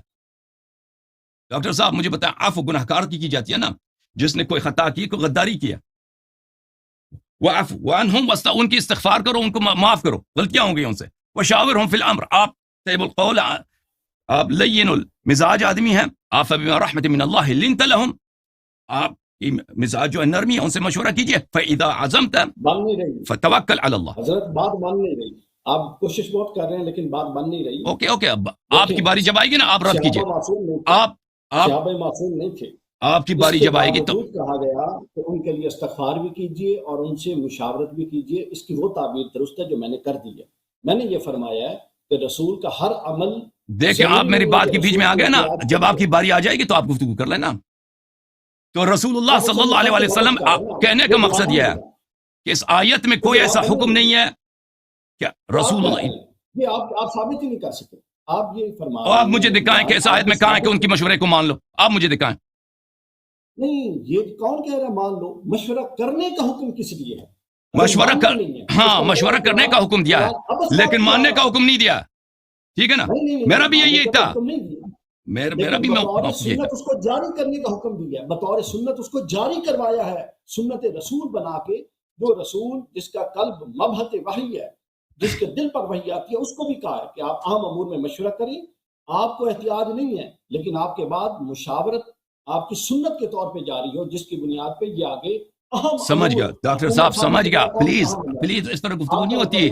نہیں آپ مقدمہ نہیں بنا سکتے. ٹھیک ہے ٹھیک ہے. یہاں پر دیکھو عزیزو دیکھو میرے محترم ناظرین ما آمن بی من فسر القرآن برائیہ من فسر کلامی برائیہ کہ جو شخص میرے کلام کو شیعہ اور مخالفین کے نزدیک یہ متفق علیہ ہے کہ قرآن مجید کی تفسیر بالرأی یہ حرام ہے یہ بدعت ہے یہ حرام ہے بہت عظیم گناہ ہے. ہاں تو ان حضرت نے کہا ہے کہ یہ حکومت سازی کے لیے ہے یہ آیت. یہ اس کو حکومت سازی سے کوئی تعلق ہی نہیں ہے. اجازت دیں بات کرنا کہ بھائی صاحب پلیز اور ڈاکٹر صاحب دیکھیں آپ میری بات کو نہ بنائیں نا. میں نے یہ نہیں کہا کہ یہ حکومت سازی کے لیے. میں نے یہ کہا ہے یہ ہر اہم امر یہ خلافت کے لیے آپ نے کہا ہے. سازی سے بڑا بھی کوئی اہم امر ہے. حکومت سازی سے بڑا بھی کوئی اہم امر ہو سکتا ہے. میں نے یہ کہا ہے کہ یہ ہر اہم امر کے لیے اور حکومت سازی کتنا اہم امر ہے. آپ اس کو اللہ یاری صاحب اس کو مطمئن کیجئے مجھے کہ یہ اس سے ہم کیسے گزریں. خلافت اس آیت پہ کھڑی ہے آپ اس کا انکار کیجئے. اجازت دیں میں آپ کی باتوں کا جواب دے رہا ہوں ایک ایک کر کے جواب دے دوں گا. آپ دیکھیں آپ جتنی میری بات کے درمیان کاٹیں گے نا تو اسی طرح پروگرام کا جو نظم ہے آرڈر خراب ہو. اجازت دیں مجھے میری بات ختم ہو جائے ڈاکٹر صاحب. جیسے میں نے آپ کی بات تحمل سے سنی ہے میں نے آپ کی بات کو نہیں کاٹا ہے آپ بھی صبر کیجئے بھائی صاحب. میری بات ختم ہو جائے نا میں سب نے سمجھ جائے میری بات خراب ہے. آپ یہ جو ہے نا اپنے نزدیک وہ مان لیں اسٹیبلش کر لیں کہ میری ساری باتیں خراب ہیں. میں مان لیا میری باتیں خراب لیکن سن لو اچھی بات ہے. تو یہاں پر میرے معزز ناظرین یہاں پہ اس کا حکومت وغیرہ سے خلافت سے کوئی تعلق ہے ہی نہیں اس آیت کا کہ انہوں نے کہا یہ تعلق ہے. اگر دیکھیں پھر یہ کہتے ہیں کہ ہم لوگوں نے اس کو بنا دیا، ایک سیرہ بنایا کہ حکومت بنانے کے لیے مشورہ کریں گے، کیونکہ ابو بکر کی خلافت پہ کوئی نص نہیں ہے. سمجھ میں آئی نا بات آپ کو؟ ابو بکر کی خلافت پہ کوئی نص نہیں ہے، عمر کی خلافت پہ بھی کوئی نص نہیں ہے، عثمان کی خلافت پہ بھی کوئی نص نہیں ہے. تو ان کے حکومت بنانے کا طریقہ کیا بنا؟ کوئی طریقہ ہے ہی نہیں. کہتا ہم نے مشورہ کیا. تو میرے محترم ناظرین، اگر یہ طریقہ مشورہ کرنے ہی کا تھا تو رسول اللہ صلی اللہ علیہ وسلم نے کیوں منسوخ نہیں کیا؟ کیوں نہیں فرمایا کہ میرے بعد تمہارا امام کون ہوگا؟ اپنے ہر خطبے میں فرماتے ہیں، کیونکہ انہوں نے خود فرمایا کہ میں جس چیز سب سے زیادہ ڈرتا ہوں، دجال سے بھی اس کا فتنہ زیادہ ہے، دجال سے بھی فتنہ اس کا عظیم تر ہے. وہ کون ہے؟ میرے بعد جو امام آئیں گے گمراہ کریں گے آپ کو. تو کیوں نہیں فرمایا؟ آپ کو سمجھ آ گئی قرآن سے، پیغمبر صلی اللہ علیہ وسلم کو سمجھ نہیں آئی. انہوں نے تو صرف اہل بیت کا اتباع کا حکم دیا ہے. آپ نوٹ کریں سوالوں کو، پھر اپنی باری میں جواب دے دیں. انہوں نے کیوں نہیں فرمایا کہ تم میرے بعد مشورہ کر کے کسی سے اپنا خلیفہ بناؤ؟ چلو مان لیا، چلو مان لیا. اس سوال کا جواب تو آپ کے پاس ہے نہیں، جواب کا سوال دے دینا بعد میں جب آپ کی باری آئے گی کہ کیوں نہیں فرمایا پیغمبر صلی اللہ علیہ وسلم نے کہ امام بنانے کے لیے تم مشورہ کر لینا. یہی جس طرح اسی طرح فرماتے تھے کہ اہل بیت علیہ السلام کو اتباع کرو، یہ نہیں کہتے میرے بعد جس کا پر اتباع کرنا اس پہ مشورہ کرنے لیں. اب اگر مشورہ ہی وہ پرنسپل ہے جس کے بدولت ہم خلیفہ بنائیں گے، میرے محترم ناظرین، اگر مشورہ ہی ہے تو اہل بیت طاہرین علیہ السلام سے کیوں مشورہ نہیں کیا حکومت کے لیے؟ ان کی ایمان میں جن کے اتباع واجب ہے عزیزو. اور بھائی کب اہل بیت علیہ السلام سے مشورہ کیا گیا؟ ہاں، ابو بکر کی خلافت کے لیے، عمر کی خلافت کے لیے کب مشورہ لیا گیا؟ اب مان لیتے مشورہ، چلو مشورہ ہی صحیح. جن کو فرمایا کہ قرآن جیسا ہے، ان کی اتباع واجب ہے، آپ خود کہہ رہے ہیں کہ ہر خطبے میں فرماتے تھے ڈاکٹر صاحب، ان سے کیوں مشورہ نہیں لیا گیا؟ تو پتہ چلے یہ صرف نعرہ بازی ہے، عوام کو بیوقوف بنانے والی بات ہے، نہ کوئی مشورہ ہے، کچھ ہے بھی نہیں. ملاحظہ فرمائیے کتاب سنن سعید بن منصور، شاب دار السمیعی للنشر، سورۃ الاعراف کی تفسیر میں، سنن سعید بن منصور میں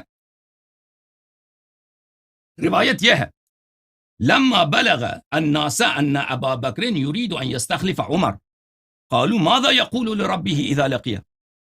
جب ابو بکر نے عمر کو اپنا خلیفہ بنانا چاہا، جانشین بنانا چاہا، تو لوگوں کو پتہ چل گیا. لوگ کون ہیں؟ صحابہ، مہاجرین، انصار. تو انہوں نے کہا کہ یہ اپنے رب کا کیا جواب دے گا کہ یہ عمر کو خلیفہ بنانا چاہتا ہے. استخلف علینا فظا غلیظا وهو لا يقدر على شيء. یہ فظ غلیظ ہے. فبما رحمة من الله لنت لهم ولو كنت فظا غلیظا لانفضوا من حولك. یہ فظ ہے، یہ خشک مزاج ہے، غلیظ ہے، بے رحم، سخت دل آدمی ہے، اس کے دل میں کوئی رحمت ہی نہیں ہے. لا يقدر على شيء، اس کے پاس کوئی صلاحیت بھی نہیں ہے، نہ شجاعت، نہ علم، کچھ بھی نہیں ہے اس کے پاس. فكيف لو قدر، جب یہ حکومت پہ آ جائے گا، خلافت ملے گی، تو یہ ہمارے ساتھ کیسا ظلم کرے گا. فبلغ ذلك ابا بکر، یہ خبر ابو بکر کو پہنچی ہے. فقال ابی ربی تخوفونی، اس نے کہا تم مجھے اللہ سے ڈراتے ہو. یہ کتاب ہے، کتاب المصنف للاحادیث والآثار، شہاب دار التاج. یہاں پر لما حضرت ابا بکر الوفاة ارسل الى عمر لیستخلفہ. ابو بکر کی جب وفات کا وقت آیا تو اس نے عمر کو بلایا. لوگوں نے کہا تستخلف علینا فظا غلیظا فلو ملکنا كان افظ واغلظ ماذا تقول لربك اذا اتيته واستخلفته علينا.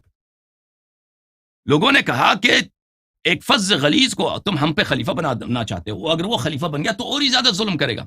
ابو بکر نے کہا کہ تم مجھے اللہ سے ڈراتے ہو. تو عزیزو یہ کہتے ہیں کہ مشورہ ہے، پرنسپل مشورہ ہے. تو ہمیں دکھاؤ وہ تاریخ میں دکھاؤ کہ ابو بکر کی خلافت پہ مشورہ ہوا ہے. دکھاؤ. اگر پرنسپل مشورہ ہے نا عزیزو، تو سب دکھاؤ ابو بکر کی خلافت پہ مشورہ.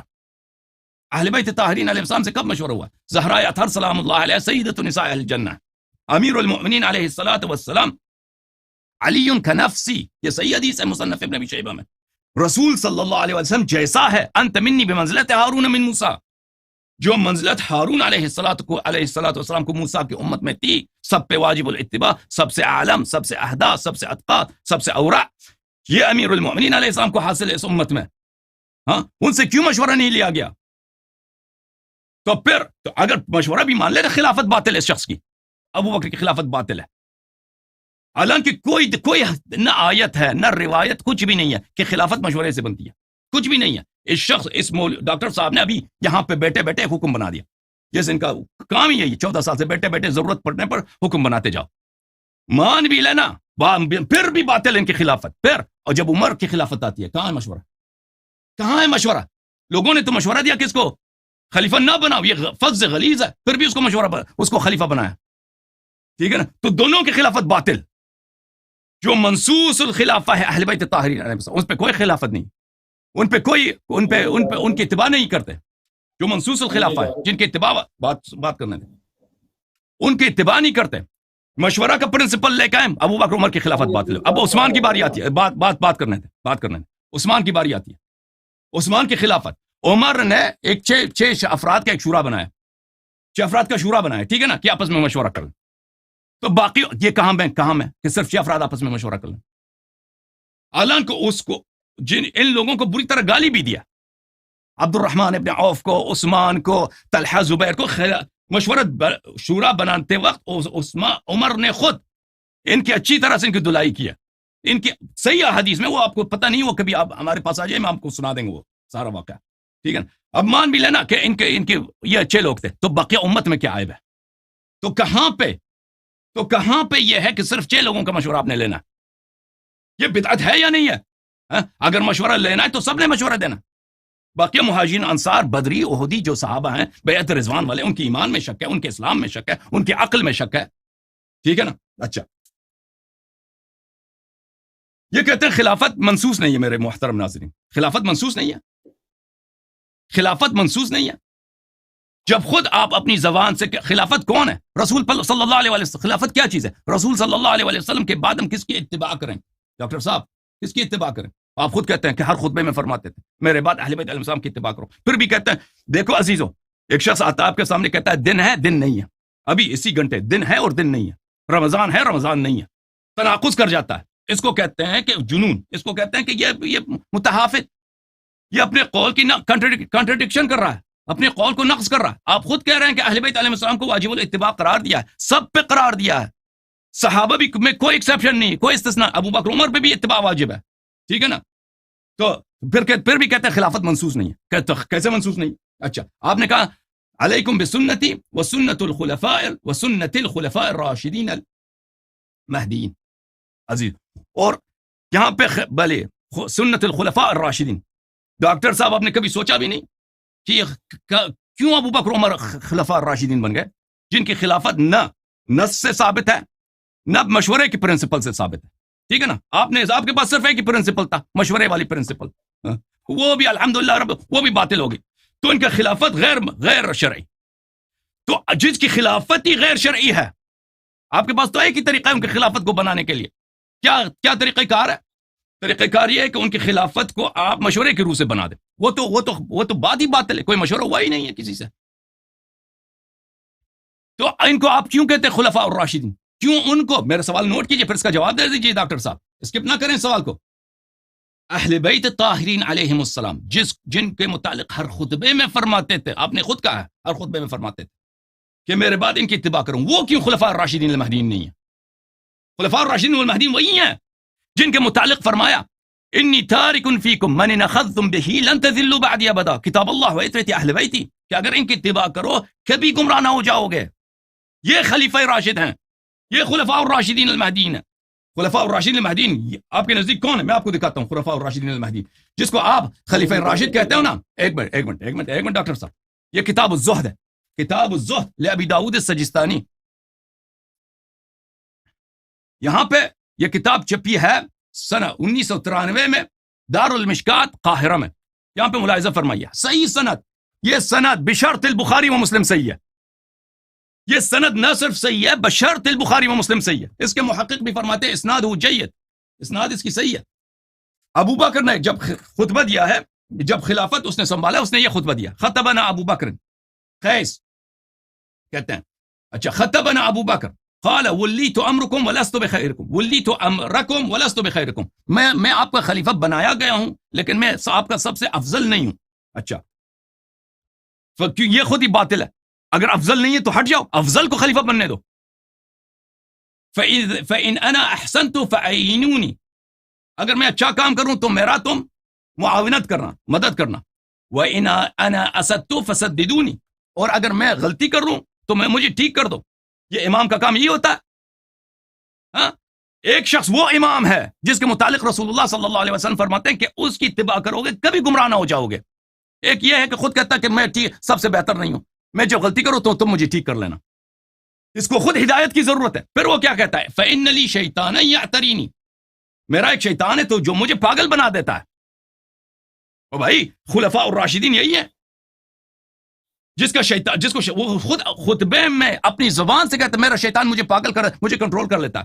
فَإِذَا رَأَيْتُمُونِي غَضِبْتُ فَاجْتَنِبُونِي، جب دیکھو کہ میں غضبناک ہوں تم بھاگ جاؤ، میرے نزدیک نہ آ جاؤ.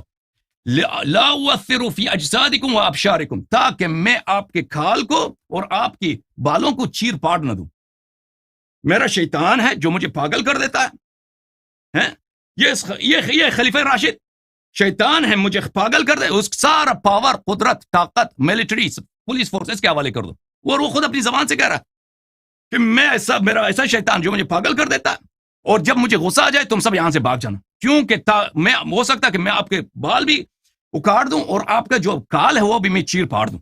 یہ حدیث بشرط بخاری مسلم سے، وہ صحیح کئی اس کے اسانید ہیں، صرف یہ سند نہیں ہے. اچھا، تو پھر یہ شخص خلیفہ راشد نہیں ہو سکتا جس کی خلافت آپ نے کہا مشورے سے نہیں تھا، ہم نے ثابت کر دیا جھوٹ ہے. اور جو خود اعتراف کر رہا یہ راشد نہیں ہے، یہ اس کو خود ہدایت کی ضرورت ہے، اس کو خود شیطان سے بچنے کی ضرورت ہے. اچھا، قرآن مجید کا فرمان ہے، اسی بارے میں آپ اسی باب میں آپ سنیے. میں آپ کو قرآن مجید فرقان حمید کی، میرا ٹائم تھوڑا رہ گیا، میں نے 12 بجے جانا ہے، تو مجھے ذرا اچھی موقع بات دیں ہے، تاکہ جو ایک سوال آپ منٹ نے بس، کہے آدھا گھنٹے آپ کا میں اس باقی. پر کچھ ان عبادی لیس علیہم، ان عبادی لیس لک علیہم سلطان الا من اتبعک من الغاوین. ٹھیک ہے نا؟ ہاں، قرآن مجید سورہ مبارکہ حجر میں کیا فرماتا ہے؟ اللہ تعالیٰ کا فرمان ہے شیطان سے، ان عبادی لیس لک علیہم سلطان، میرے بندے جو ہیں، میرے مخلص بندے، میرے پاک بندے، ان کا تیرا ان پر کوئی کنٹرول نہیں ہے. الا من اتبعک، سوائے ان لوگوں کے جو آپ کی اتباع کرتے ہیں، جو غاوین گمراہ ہیں. تو پتہ یہ چلا یہ مہدی نہیں ہے، یہ غاوین میں سے. اچھا، یہ آپ کا جواب.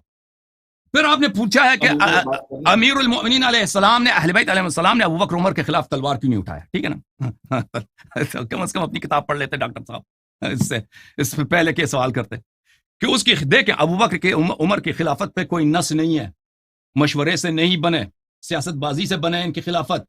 یہ نص کے خلاف ان کی سیاست، ان کی حکومت بنی ہے، یعنی نص کے مخالفت میں. نص کیا ہے؟ اہل بیت علیہ السلام کی اتباع کرو. وہ امام وہ ہیں، یہ ان کی حکومت بنی ہے بغیر نص کے، نص کے خلاف. ومن لم يحكم بما انزل الله فاولئك هم الكافرون، ان کی خلافت ہی کفر ہے. یہ کوئی چھوٹی بات نہیں ہے.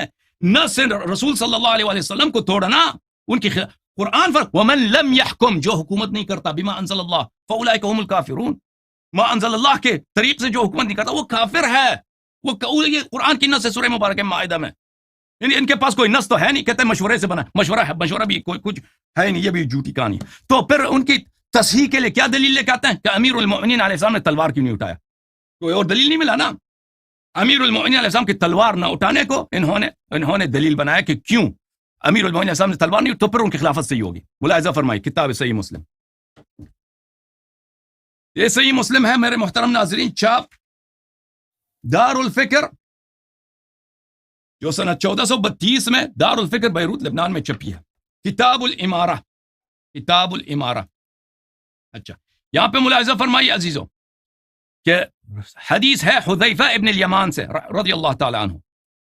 رسول اللہ صلی اللہ علیہ وسلم نے فرمایا یکون بعدی ائمۃ لا یہتدون بہدای، میرے بعد ایسے پیشوا آئیں گے، خلفاء آئیں گے کہ میری ہدایت پہ نہیں ہوں گے.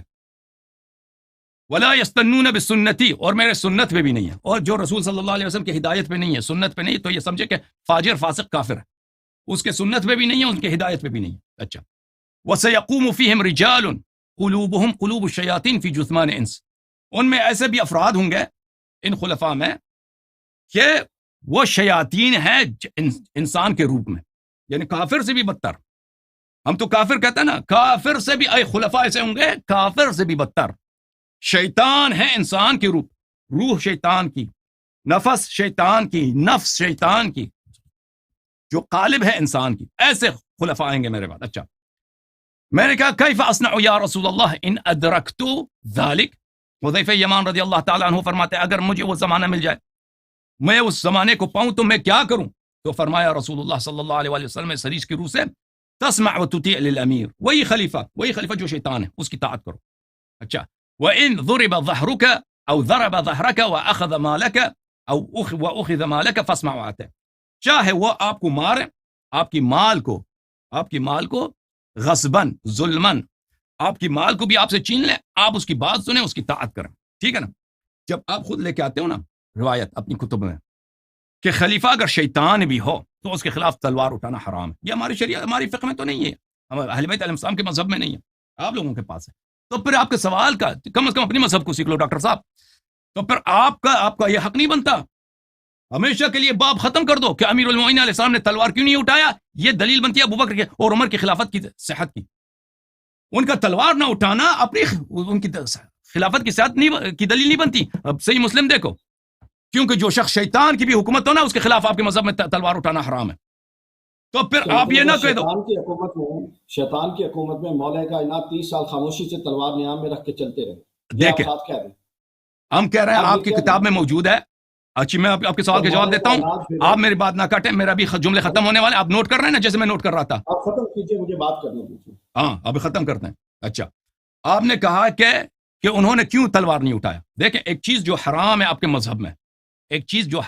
کے مذہب میں, وہ اس کو نہیں پوچھتے کہ اس کو کیوں نہیں کیا. ابھی کوئی شخص مجھ سے آ کے کہہ دے کہ بھائی تم رمضان میں روزے کیوں رکھتے ہو, روزہ نہ رکھا کرو, تو میں کہہ دوں گا تو کافر ہے, روزہ رکھنا تو واجب ہے. جو چیز آپ کے مذہب میں حرام ہے وہ اس کو نہیں پوچھتے. آپ کے مذہب میں اگر شیطان کی حکومت ہو نا اس کے خلاف بھی تلوار اٹھانا حرام ہے. فاسق فاجر خلیفہ جو بھی ہے اس کے خلاف تلوار اٹھانا حرام ہے. تو اس سے اس کی خلافت کی تشریح نہیں ہوتی. اچھا امیر المومنین علیہ السلام نے کیوں تلوار نہیں اٹھایا؟ آپ کے اس کا جواب یہی ہے کہ رسول اللہ ہمارے مذہب میں رسول اللہ صلی اللہ علیہ وسلم کا ارشاد یہی تھا کہ اگر تجھے انصار ملیں, تجھے یار ملیں, تجھے یاور ملیں, تجھے سپاہی ملیں کہ تو ان کے خلاف جہاد کر سکتا ہو تو ان کے خلاف جہاد کر, اگر نہ ملے تو اپنی جان بچا لے, ان کے خلاف جہاد نہ کر. اور یہ تو متفق علیہ ہے, لا یکلف اللہ نفسا الا وسعها, کہ اگر کسی چیز کی طاقت نہیں ہے تو انسان سے وہ ساقط ہو جاتا ہے. اگر کسی چیز کا ضرر زیادہ ہے, فائدہ کم ہے, وہ ساقط ہو جاتا ہے. اگر امیر المومنین علیہ الصلوۃ والسلام جہاد کرتے, ان کے پاس سپاہی نہیں ہے, وہ خود شہید ہو جاتے ہیں, ان کا اہل خانہ سب شہید ہو جاتے ہیں, دین ہی خط تباہ ہو جاتا ہے ان کی شہادت سے, تو پھر ان کی شہادت طبعا یہ ان کے لیے جہاد حرام تھا اور انہوں نے وہی کیا. یہ ہمارے مذہب, یہ اس کی نصوص ہمارے پاس بہت زیادہ ہیں, یہ میں اپنی حد سے نہیں کر رہا, ہمارے نصوص سے کہہ رہا ہوں. اچھا پھر آپ نے کہا کہ ہمارے پاس شیعوں کے پاس حدیث نہیں ہے, ہمارے پاس احادیث زیادہ ہیں. تو کبھی ڈاکٹر صاحب ادھر تشریف لائے. جزوی باتیں چھوڑ دیجیے, نہیں جزوی باتیں نہیں ہیں, جزوی باتیں آپ نے شرک کہا نا کہ شیعہ مجالس میں شرک ہوتا ہے, یہ جزوی بات ہے. انہوں نے کہا شیعہ مجالس میں شرک ہوتا ہے, آپ کہتے ہیں جزوی باتوں کو چھوڑ دیں. یہ جزوی بات ہے ڈاکٹر صاحب. نہیں دیکھیں یہ ایسا اتہام ہے, ایسا بہتان ہے. دیکھیں کہتا ہے شیعہ مجالس میں شرک ہوتا ہے, پھر اب کہتے ہیں جلدی سے اس بات کو جواب دیں. یہ کوئی جلدی سے اس بات کا جواب دیا جا سکتا ہے؟ انصاف کرو ڈاکٹر صاحب. میں آپ کو کہہ دوں کہ آپ لوگ سب مشرک ہو, آپ جو ہے اس کو جلدی سے جواب دیں گے. آپ کہتے ہو کہ شیعوں کے پاس حدیث نہیں ہے. دیکھو عزیز ہمارے پاس حدیث ہے, پھر کہتے ہیں اس کا جلدی سے جواب دے دو. یہ جلدی سے جواب دیا جا سکتا ہے اس کا؟ انصاف کرو. جب آپ کے پاس میں جلدی سے جواب دیتا ہوں ڈاکٹر صاحب, جب میں آپ کو واسطہ دیتا ہوں کہ جب آپ کو ٹائم ملے نا, آپ 2-3 گھنٹے ادھر آ جائیں, صرف ہم توحید پہ بات کرتے ہیں. ہم دیکھیں کہ مشرک کون ہے, مسلم کون ہے, موحد کون ہے. ٹھیک ہے نا. اب بخاری مسلم کا ہم توحید کھولیں گے, آپ کے بزرگوں کی توحید کھولیں گے. آپ نے کہا کہ اسلام کا اساس توحید پر ہے اور رسالت پر اور میعاد پر ہے. اب ہر موضوع کو, توحید کو, رسالت کو, میعاد کو ہم کھول دیں گے آپ کے سامنے کہ آپ اب جانچیں گے کہ آپ لوگوں کا ایمان توحید کے متعلق کیسا ہے, ہمارا ایمان کیسا ہے. رسالت کے متعلق آپ لوگوں کا ایمان کیسا, ہمارا ایمان کیسا ہے. کہ کون فرقہ ہے جو کبائر گناہ کبیرہ موبقات رسول اللہ صلی اللہ علیہ وسلم سے اپنی صحیح کتب میں نسبت دیتا ہے, وہ کون سا فرقہ ہے؟ اس آگے وہ بات کرتے ہیں. اور پھر میعاد کے متعلق کہ کون سا فرقہ ہے کہ اللہ تعالیٰ کو, اللہ کہتے ہیں سب افعال اللہ کی جانب سے. زنا ہوتا ہے تو اللہ کی جانب سے, وہ لواط ہوتا ہے, شراب, کفر, دنیا میں جتنے قتل غارت ہوتا ہے اس کا ذمہ دار اللہ تعالیٰ. ان سب کا حساب کتاب لیتے ہیں, کبھی آ جانا انشاءاللہ تبارک و تعالی. اور جہاں تک حدیث کی بات ہے, ہاں تو ادھر آ جائیے جب آپ کے پاس ٹائم ہو, جلدی نہ ہونا کہ مجھے کہہ دو کہ جلدی سے جواب دینا. تو پھر میں آپ کو دکھا دیتا ہوں کہ کس فرقے کے پاس احادیث قطعی الصدور ہیں اس کس فرقے کے پاس حدیث ہے ہی نہیں ہے، اپنا نام ویسے اہل سنت رکھا ہے. جی سر بات کریں ابھی. آپ ویزا بھجوائیے، میں آ جاؤں گا انشاءاللہ. جی سر کیا فرمایا آپ نے؟ آپ ویزا بھجوائیے، میں آ جاؤں گا، بیٹھ کے بات کر لوں گا. ویزے کی ضرورت نہیں ہے، اسی طرح ابھی تشریف لائیں، اسی طرح پھر انشاءاللہ اس پروگرام کو فروغ دے دیجیے. مجھے اجازت ہے؟ جی بسم اللہ. جی ناظرین، آپ نے محترم حسن اللہ یاری صاحب کی گفتگو سماعت فرما لیا. میں نیچے سے اوپر چلتا ہوں تاکہ جو آخری بات انہوں نے کی ہے وہ چونکہ مستحضر ہوگی وہ سنتے جائیں گے. سب سے پہلے انہوں نے اس بات کا جواب دینے کی کوشش کی ہے کہ مولا علی علیہ السلام نے خلفائے راشدین کے خلاف تلوار کیوں نہیں اٹھائی. اب آپ نے درمیان میں انٹرپٹ نہیں کرنا، جیسے میں نے کیا ہے. آپ امید ہے خاموشی سے سنیں گے.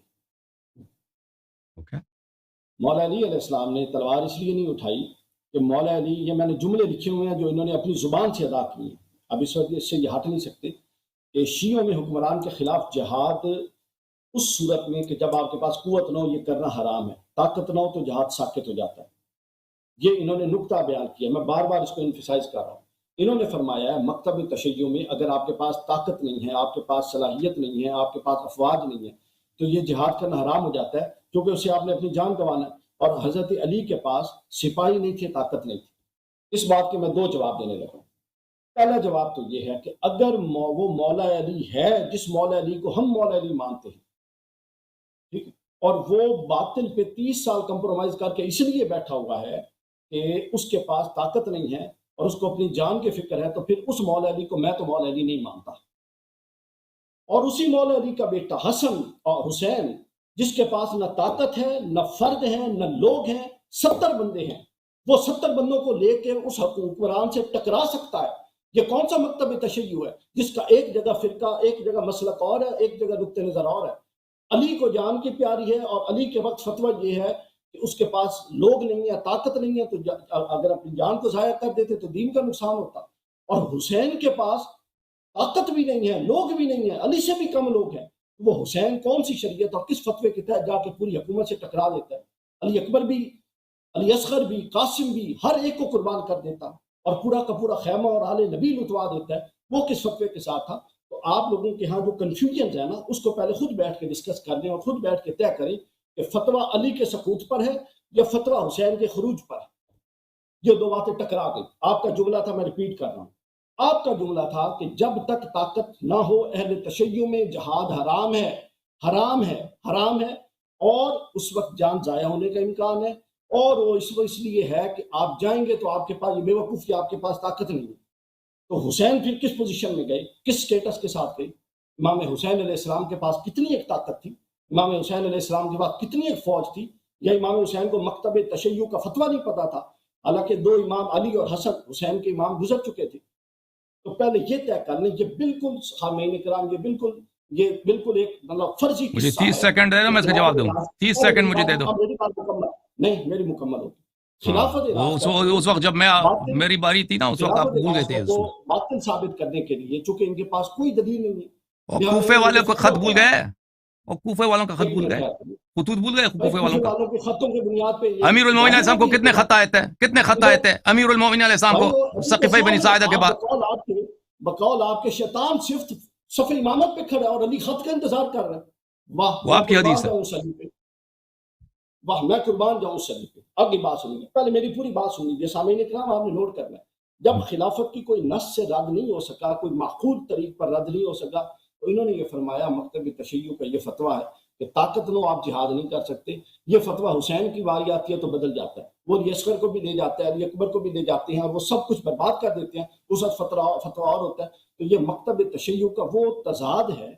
خلافت کو ایم ہی رگڑ نہیں. دیکھیں، حضرت ابوبکر کو اگر آپ افضل نہیں مانتے تو نہ مانیں. اہل سنت میں بے شمار لوگ ہیں جو تفسیر علی کے قائل. لیکن اور دوسرا، مولا علی کی سیرت کہاں پر ہے؟ مولا علی نہج البلاغہ میں ایک یہودی کے آگے نہیں چلتے تھے، اس کے سفید بالوں کا حیا کرتے تھے.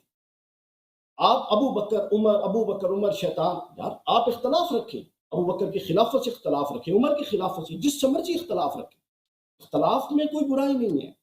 لیکن بزرگوں کا جو عمر میں بڑے ہیں، گزر گئے ہیں، ان کا احترام تو لازم. یہ طریقہ کار یہ علی کی سیرت نہیں ہے، یہ حسن اور حسین کی سیرت نہیں ہے. اچھا، اس کے بعد میں اگلی بات، سامعین کرام اس کو نوٹ کر دیجیے کہ خلافت کا جواز نہیں تھا، وشاورہم فی الامر کو انہوں نے جس طریقے سے کمزور باتوں سے اٹھایا اور میں نے صرف قرآن کی بات کی، لہذا اس بات کا جواب نہیں بن سکا۔ پھر انہوں نے فرمایا کہ علی کی علیہ السلام کی خاموشی اس لیے تھی کہ طاقت نہیں تھی، وہ بات بھی بالکل غلط ثابت ہوئی اور بے بنیاد ثابت ہوئی، چونکہ حسین کے پاس طاقت نہیں تھی اور حسین لڑے، اور پھر یہ بات اور بے بنیاد ثابت ہوتی ہے کہ حسن کے پاس طاقت تھی اور حسن نہیں لڑ کے آئے۔ اب بتائیے، حسن کے پاس طاقت تھی اور حسن ایک مطلب باطل امام کے سامنے ود ڈرا کر رہے ہیں، اور حسین کی آپ کی بات 2 دفعہ رد کر دی میں نے، ایک دفعہ اس طرح رد کر دی کہ علی کے پاس طاقت نہیں تھی تو وہ چپ رہے، یہ رد ہوتی ہے کہ حسن حسین کے پاس طاقت نہیں تھی تو وہ لڑے، پھر یہی بات رد ہوتی ہے حسن کے پاس طاقت تھی امام حسن علیہ السلام کے ساتھ، پھر وہ کیوں صلح کر کے آئے؟ پہلے میری جان آپ بیٹھ کے یہ طے کر لیجئے کہ آپ لوگوں نے کرنا کیا ہے اور کس کو سچ اور کس کو جھوٹا کہنا ہے۔ دوسری بات پر میں آتا ہوں، یہ میرا خیال ہے اس پر سکہ بند بات ہو گئی ہے۔ مسلم والی کی حدیث کی بھی جواب دینا، مسلم والی حدیث کا بھی جواب دینا۔ بس میں نے بات کر دی، اگلی بات سن لیجیے۔ مسلم والی حدیث کا کیوں جواب نہیں دیتے بھائی؟ میری سب آپ کے مذہب میں قیام کرنا حرام ہے خلیفہ کے خلاف، خلیفہ شیطان بھی حرام ہے، اس کا جواب دے دینا۔ مذہب کو چھوڑیں بھائی، میں اپنے اس کا جواب کیوں نہیں دے رہا بھائی؟ اور مسلم کا بھی جواب دینا نا۔ آپ کا مذہب تھا، میں نے آپ کے سب نکات کا جواب دیا، میرے نکات کا جواب دینا۔ وہ مسلم والی حدیث کا جواب دے دو، شیطان بھی اور خلیفہ اس کے خلاف جہاد حرام ہے، اس کا جواب دینا۔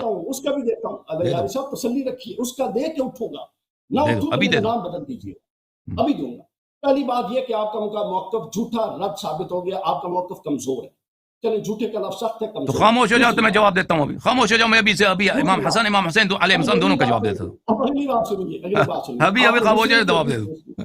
آپ نے مسلم کی حدیث پیش کی، یار مجھے ایک بات بتائیے، کوئی خدا کا خوف کرے، مسلم کے اندر سے یہ حدیث جس کے اندر نہ ابو بکر کا نام ہے نہ کچھ باطل ائمہ کا ذکر ہے، آپ ان کو باطل ائمہ میں مان رہے ہیں، چلو مان لیا آپ کی بات، میں مانتا ہوں، یہی مسلم آپ کی یہ روایت قبول ہے باطل ائمہ والی، اسی مسلم میں ابو بکر عمر کے فضائل کے بعد ہے وہ آپ کو قبول نہیں ہے، آپ اپنی مرضی کی چیز لیں گے، اپنی مرضی کی نہیں لیں گے۔ تؤمنون ببعض الکتاب وتکفرون ببعض، جو ہمیں اچھی لگے گی وہ کتاب اللہ ہے، مسلم کتاب اللہ نہیں ہے بھائی، مسلم کتاب اللہ نہیں ہے۔ آپ نے مسلم کی دلیل کیوں پیش کی؟ آپ نے اس کی دلیل کیوں پیش کی؟ اس کا مطلب یہ نہیں کہ پورا مسلم ہم مانتے ہیں۔ آپ کی اپنی غلطی ہے، اس سے علاوہ آپ نے ایک حدیث پیش کی، اس پر آپ نے فرمایا اگر آپ نے کسی کتاب کے ایک جملے سے اتفاق کیا، لازم ضروری ہے کہ پورا کتاب صحیح ہو۔ دلائل کی مسکرت کر، جو آپ نے دلائل کی مسکرت کر، آپ اب اگر اس سے بڑی کیا منافقت ہے کہ آپ مسلم کے ایک حدیث کو مان رہے ہیں اور اس مسلم کے آگے 4 حدیثوں کو نہیں مان رہے۔ اگلی بات، آپ نے ایک اور کتاب کی حدیث پیش کی اور فرمایا اس کی سند مسند بخاری اور مسلم کی شرط پر ہے، بخاری مسلم کی شرط پر جو حدیث ہے جو ایک اور کتاب میں ہے وہ آپ مان رہے ہیں، اور خود بخاری مسلم میں ابو بکر اور عمر کی فضیلت کے باب ہے وہ آپ نہیں مان رہے۔ تو پہلے آپ یہ طے کر لیں کہ آپ نے کس کو ماننا اور نہیں ماننا، یہ تضادات دور کر لیں۔ اگلی بات، آپ نے فرمائی کہ عمر سخت تھے، تندخو تھے، قرآن مجید نے فرمایا ہے اشداء علی الکفار، مومن کی علامت نہیں بتائی، وہ کافروں پر سخت اور شدید ہوتے ہیں۔ اچھا، یہ کہاں پر دلیل آ گئی کہ اگر ایک بندہ تباً سخت ہو تو وہ حکمران نہیں بن سکتا؟ بھائی یہ عقل کے خلاف ہے بات، یعنی مشورہ آپ نے کہا کہ خلافت مشورے سے بنتی ہے، صحابہ نے عمر کے خلاف مشورہ دیا ہے۔ دیکھیں میں نے ساری بات بھائی مشورے کی بات ہو رہی ہے کہ کسی مشورہ دکھاؤ، عمر کے خلافت پہ مشورہ دکھائیں گے، یہ عمر کے خلافت پہ مشورہ دکھائیں گے، ابو بکر کے خلافت پہ مشورہ دکھائیں گے۔ بسم اللہ۔ خلافت پہ مشورہ میں بھی دکھاتا ہوں، اس کا مطلب ہے آپ مان گئے کہ علی کا نہ اٹھنا ان کی خلافت کو جائز سمجھتا ہے، اس کے مطلب آپ مان گئے کہ جب باطل ہوتا ہے تو علی کا بیٹا چپ نہیں رہتا، اس کا مطلب ہے آپ مان گئے وہ آپ کا پورا نقطہ نظر غلط تھا۔ اس کے بعد جو مسلمان کی ایک مومن کی نشانیاں قرآن نے بتائی ہیں اس میں ہے اشداء علی الکفار، آپ ایک چوتھی کتاب سے اس کی روایت کو کیسے رد کر سکتے ہیں؟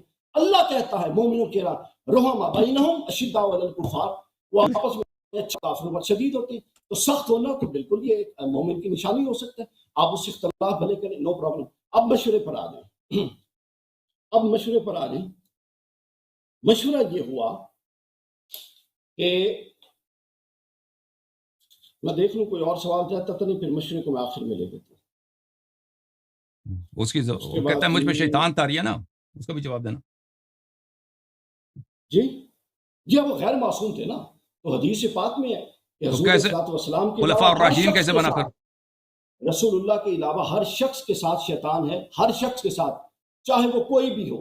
اب یہ الگ بات ہے کہ کون اس پر اب نہج البلاغہ ابھی میرے پاس نہیں ہے، اٹھائیں، حضرت علی نے یہ کثر نفسی ہوتی ہے بڑے لوگوں کی، حضرت مولا علی اپنے بارے میں کیا جملے فرماتے ہیں؟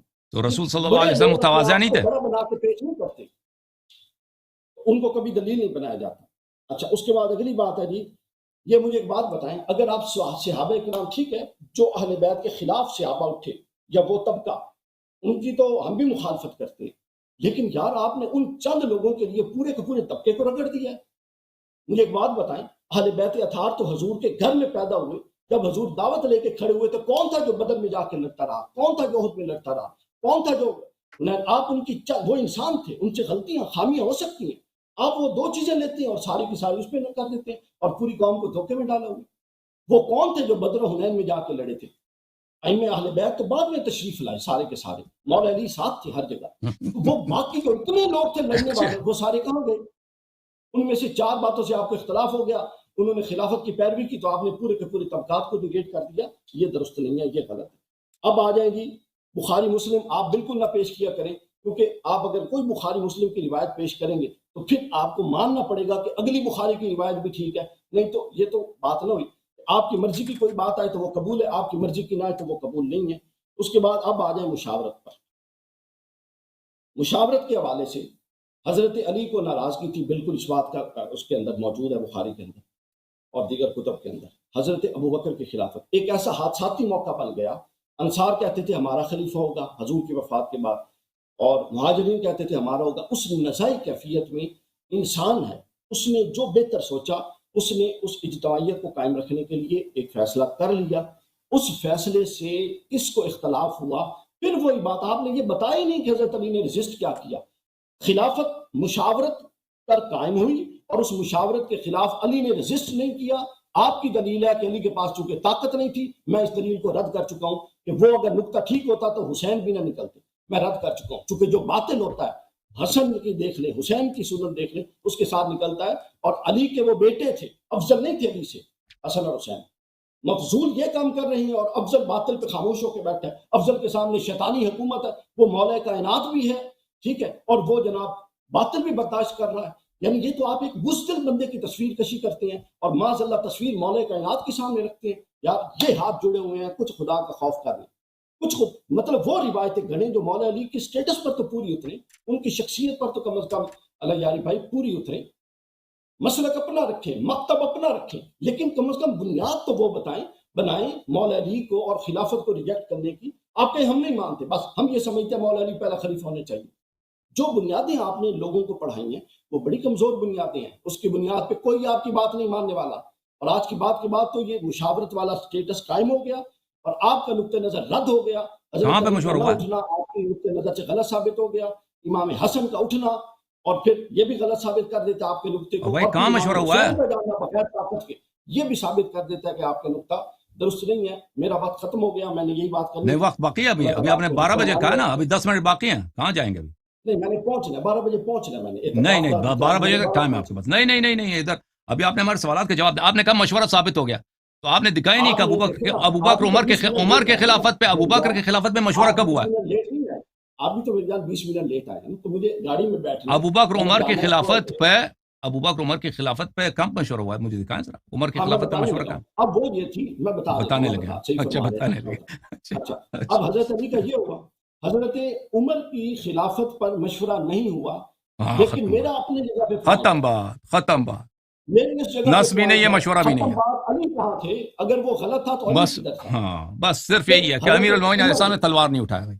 پھر حضرت عمر نے ایک پوری شورا بنائی۔ اچھا، اس پر آپ نے بڑا کمزور اعتراض اٹھایا۔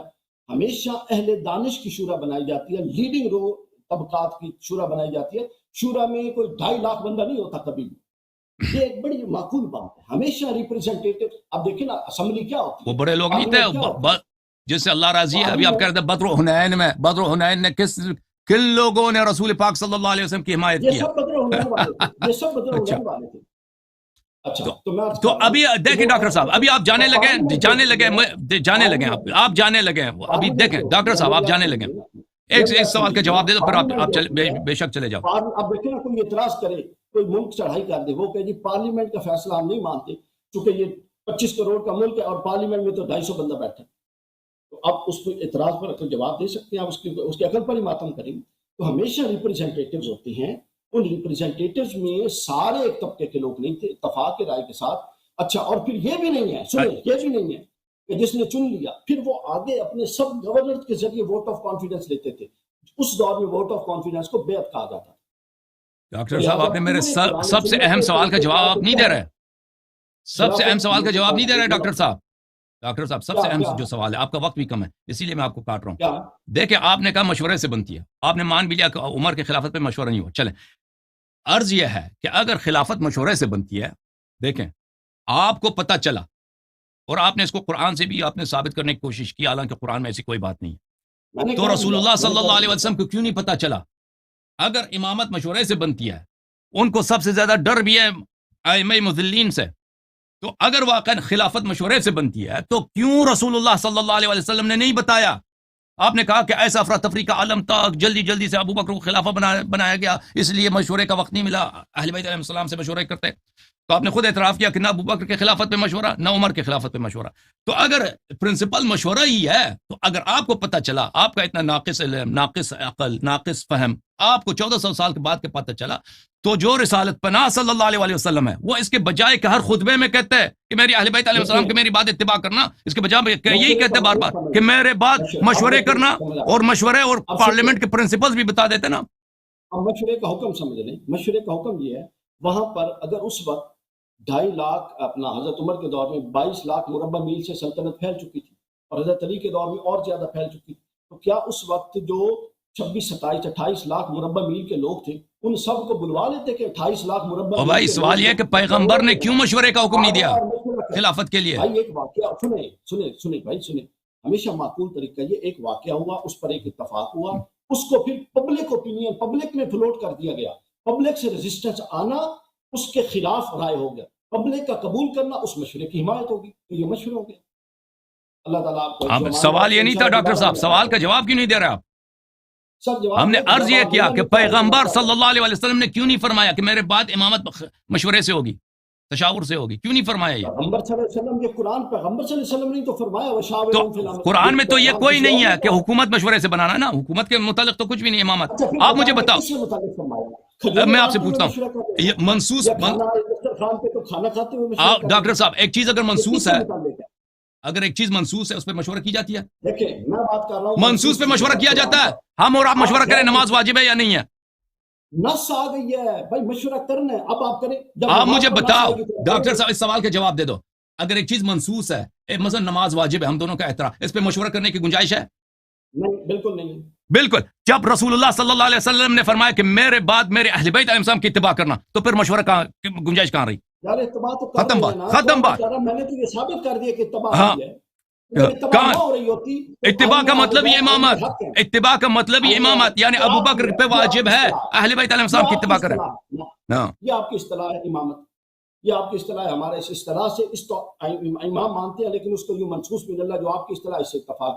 اگر پیغمبر طریقے کار سے ڈفرینس آف اوپینین رکھنا، اگر آپ ڈاکٹر صاحب کہ اہل بیت کے رستے سے ہٹنا ہے تو یہ غلط بات ہے. پیغمبر صلی اللہ علیہ وسلم فرماتے ہیں، اچھا 10 بجے تک گزارش سن لیں، ہر ایک کو یہ اجازت دیں اہل بیت کے لیے. یہاں پاکستان میں پہلے بڑے ہم بہت ناسبیوں سے لڑ رہے ہیں. آپ اور چیلنجز یہ نہ کھولیں کہ اہل بیت اور علی والا ہونے کے لیے ضروری ہے کہ مکتب تشیع کو فالو کیا جائے.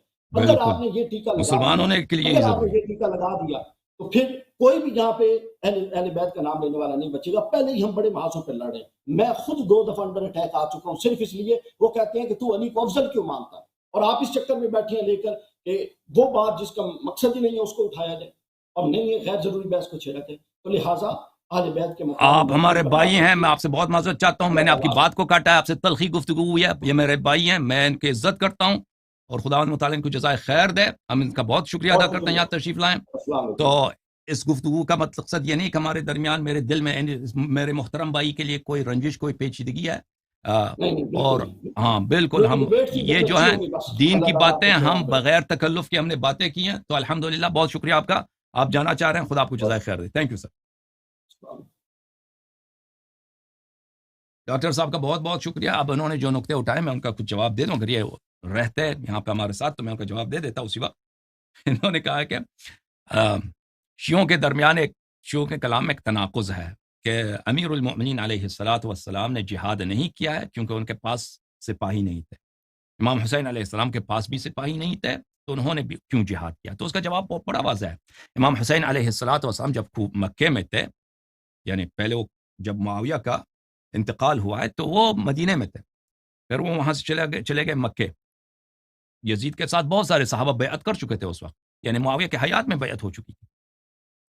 جب وہ مکہ چلے گئے تو اس وقت امیر امام حسین علیہ السلام نے کبھی کسی کو خط نہیں بھیجا، دعوت نہیں دی کہ میں یزید کے خلاف لڑنا چاہتا ہوں، جہاد کرنا چاہتا ہوں، تم میرا ساتھ دے دو. کسی کو دعوت نہیں دی.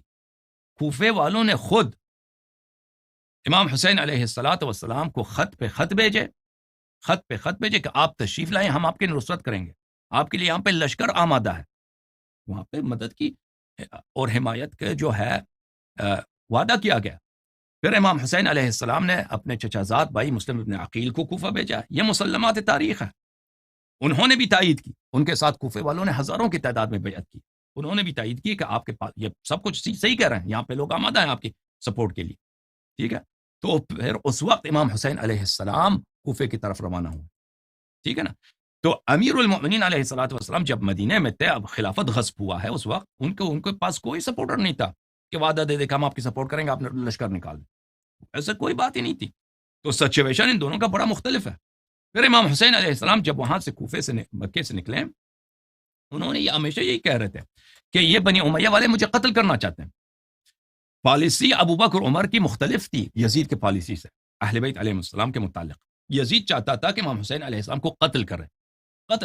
وہ اپنے اس کے جو چچا وغیرہ مارے گئے تھے بدر میں، اس کا انتقام لینا چاہتا تھا. ابو بکر عمر کی یہ پالیسی نہیں تھی. ابو بکر عمر کی پالیسی یہ تھی کہ علی علیہ السلام اگر ہمارے خلاف تلوار نہیں اٹھاتے ان کو رہنے دو، اگر وہ کچھ ہمارے خلاف کچھ کرتے نہیں ہیں تو ان کو رہنے دو.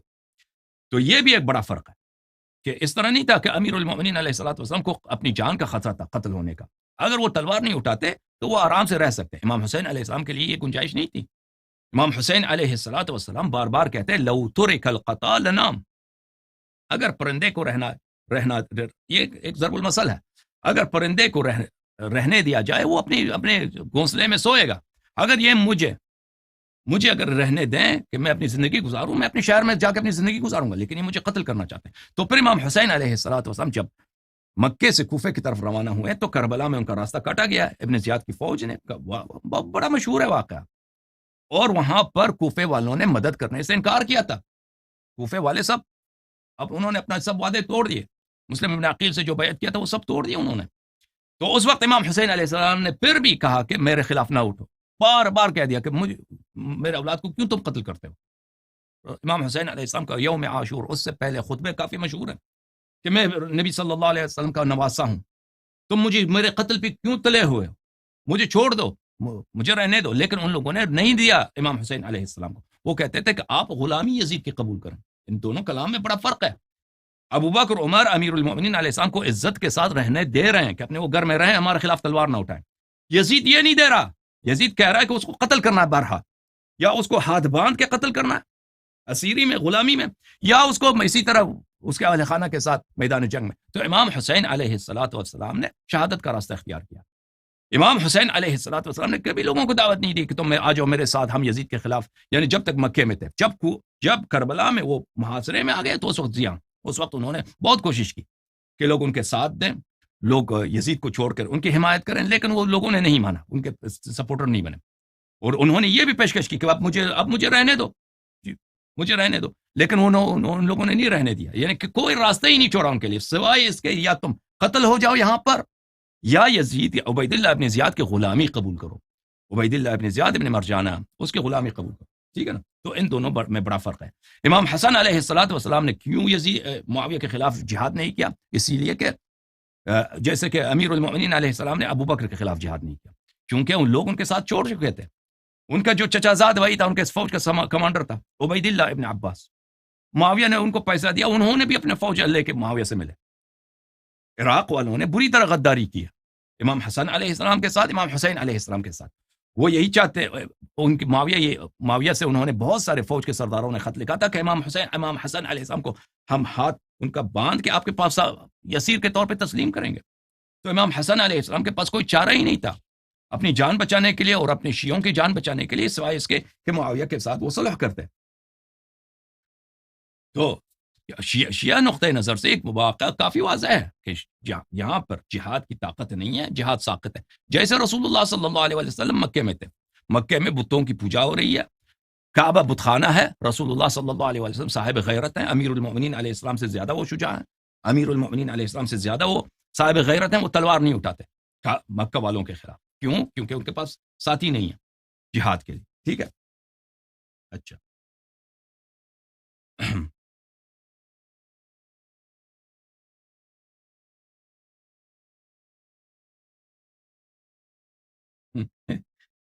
پھر یہ صاحب کہتے ہیں کہ بخاری مسلم کی اگر روایت تم لے کے آئے ہو نا، مسلم والی روایت میں نے دکھایا، کہتے ہیں اگر یہ روایت مسلم کی قبول کرتے ہو تو بقیہ مسلم کی روایت بھی قبول کرنی پڑے گی. وہ انہوں نے آیت کوٹ کی ہے، افتؤمنون ببعض الکتاب وتکفرون ببعض، تم بعض کتاب قبول کرتے ہو، بعض قبول نہیں کرتے. یہ آیت جو ہے یہ وحی کے متعلق ہے، قرآن مجید کے متعلق ہے، تورات و انجیل کے متعلق ہے. یہودیوں نے جو بعض تورات کے آیات مانتے تھے، بعض نہیں مانتے تھے، ٹھیک ہے، اس کے متعلق ہے. یہ بخاری مسلم کے متعلق نہیں ہے. بخاری مسلم یا حدیث کی کتاب، یہ جماعت عمریہ کے خود علماء بھی، مثلا اگر ایک کتاب ترمذی کی مثلا آپ کچھ حدیث مان لیں، اس کا مطلب نہیں کہ سب حدیث اس کی صحیح ہے، اس طرح نہیں ہوتی.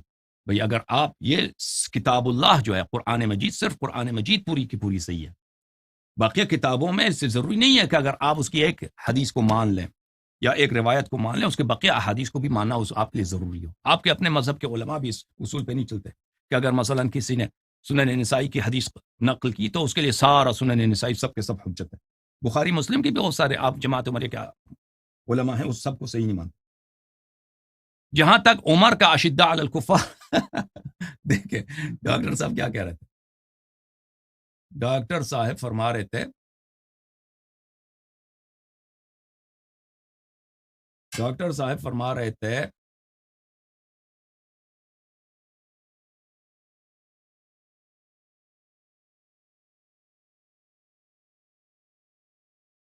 کہ عمر کو جو صحابہ نے کہا کہ یہ فظ غلیظ ہے، تو یہ تو اچھی بات ہے، اشداء علی الکفار ہونی چاہیے. یہ کتاب مصنف ہے للاحادیث والآثار، صفحہ نمبر 358، جلد نمبر 7. قال استخلف علينا فظا غليظا فلو ملكنا كان افظ واغلظ. تم ہم پہ خلیفہ بنا رہے ہو اس شخص کو جو فظ غلیظ ہے، جو سخت دل ہے اور بے رحم ہے اور خوش مزاج ہے. اگر وہ ہمارا خلیفہ بن جائے تو وہ زیادہ سخت دل اور بے رحم بن جائے گا. تو یہ بات نہیں ہو رہی ہے. وہ صحابہ جو تھے جو مشورہ دے رہے تھے ابو بکر کو کہ عمر کو خلیفہ نہ بنانا، عمر کو خلیفہ نہ بنانا. تو یہ جو مشورہ دے رہے تھے یہ اس لیے نہیں دے رہے تھے کہ عمر جو ہے وہ کفار کے خلاف بڑا دلیر آدمی ہے وہ پاگل نہیں تھے. اور کہاں ہے دلیری عمر کی کفار کے خلاف؟ عمر کی دلیری کفار کے خلاف کہاں؟ اچھا وہ بھی ہم اس کی دلیری دکھائیں گے آپ کو. تو یہاں پہ جو فظ غلیظ کہہ رہا ہے وہ مسلمانوں پہ فظ غلیظ ہے. اور اس کے علاوہ انہوں نے خود قبول کیا کہ کہتے ہیں ابو بکر عمر کے خلافت پہ کوئی مشورہ نہیں ہوا. تو عمر کی خلافت آپ کے پاس ایک ہی پرنسپل ہے نا، یا تو نس ہونی چاہیے، عمر کی خلافت پہ کوئی نس نہیں ہے، ابو بکر کی خلافت پہ بھی نس نہیں ہے، اور یا تو مشورہ ہونا چاہیے، مشورہ بھی نہیں. اچھا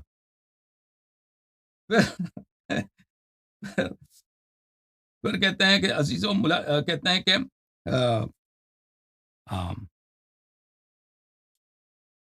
مشورہ، دیکھو عزیزوں، مشورہ منصوص پہ مشورہ نہیں ہوتا. ایک چیز اگر منصوص ہے اس پہ مشورہ نہیں ہوتا. ابھی ہم اور آپ بیٹھ کے مشورہ کر لیں رمضان کا روزہ واجب ہے یا نہیں، یہ اس میں کوئی مشورے کی گنجائش نہیں ہے. جب رسول اللہ صلی اللہ علیہ وسلم نے خود فرمایا، یہ خود فرماتے ہیں میرے بعد میرے اہل بیت علیہ السلام کی اتباع کرنا، تو ان کی اتباع واجب ہے، سب پہ واجب ہے. تو پھر مشورہ کرنے کی ضرورت ہی کیا؟ تو مشورہ کرنا یہ جو ہے دین کے خلاف ہے، یہ مشورہ کرنا یہ حرام ہے. جب رسول صلی اللہ علیہ وسلم بیان کر چکے ہیں میرے بعد اہل بیت علیہ السلام کی اتباع کرنا، تو مشورہ کرنا ہی باطل ہے. ٹھیک ہے نا؟ پھر آپ کی خدمت میں عرض کریں کہ کہتے ہیں کہ آپ نے سب کو رد کر دیا. کون سا رد کر دیا بھائی؟ کہ سب صحابہ کو رد کر دیا. صحابہ نے بدر احد میں لڑائی کی اور حنین میں لڑائی کی ہے. ملاحظہ فرمائیے عزیزو، قرآن مجید فرقان حمید، یہاں پہ سورہ مبارکہ توبہ آپ کو دکھاتے ہیں، آیہ نمبر 25 اور 26. اعوذ باللہ من الشیطان الرجیم. آیہ نمبر 25 ہے لقد نصرکم اللہ ببدر لقد نصرکم اللہ فی مواطن کثیرۃ ویوم حنین. اللہ تعالیٰ نے آپ کو کثیر مواطن میں کثیر مقامات میں اے مسلمان اللہ نے آپ کی مدد کیا. وَيَوْمَ حُنَيْن اور جنگ حنین میں اذ اعجبتکم کثرتکم جب آپ لوگ بڑے خوش ہو رہے تھے کہ ہماری تعداد زیادہ ہے, مسلمانوں کا لشکر زیادہ ہے. فَلَمْ تُغْنِ عَنْكُمْ شَيْئًا پھر آپ کی جو کثرت نے آپ کو فائدہ نہیں پہنچایا. وَضَاقَتْ عَلَيْكُمُ الْأَرْضُ بِمَا رَحُبَتْ ثُمَّ وَلَّيْتُمْ مُدْبِرِينَ اور زمین آپ پہ تنگ ہو گئی ہے, زمین آپ پہ تنگ ہو گئی ہے اور آپ لوگ وہاں سے بھاگ اٹھے ہیں, وہاں سے سب بھاگے ہیں, ٹھیک ہے نا, سب وہاں سے بھاگے تھے, صحابہ فرار ہوئے تھے. اچھا, تو اللہ نے مذمت کیا ہے کہ صحابہ نے حنین میں فرار کا راستہ اختیار کیا.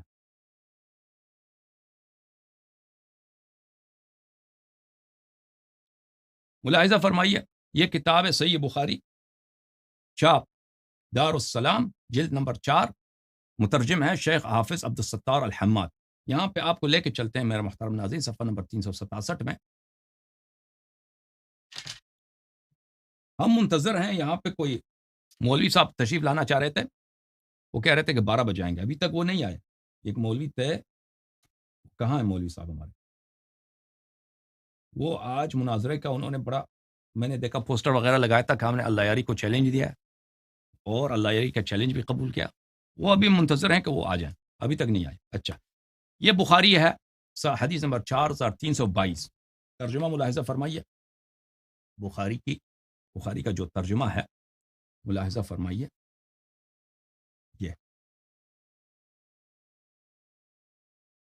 ابو قتادہ سے مروی ہے کہ انہوں نے کہا جب جنگ حنین ہو رہی تھی تو میں نے ایک مسلمان کو دیکھا جو ایک مشرک سے لڑ رہا تھا. جب ایک دوسرے مشرک کو پیچھے سے دھوکہ دے کر اس کو قتل کرنا چاہتا تھا, میں جلدی سے تھاگ لگانے والے مشرک کی طرف گیا تو اس نے مجھے مارنے کے لیے ہاتھ اٹھایا. میں نے اس کا ہاتھ تلوار سے کاٹ دیا.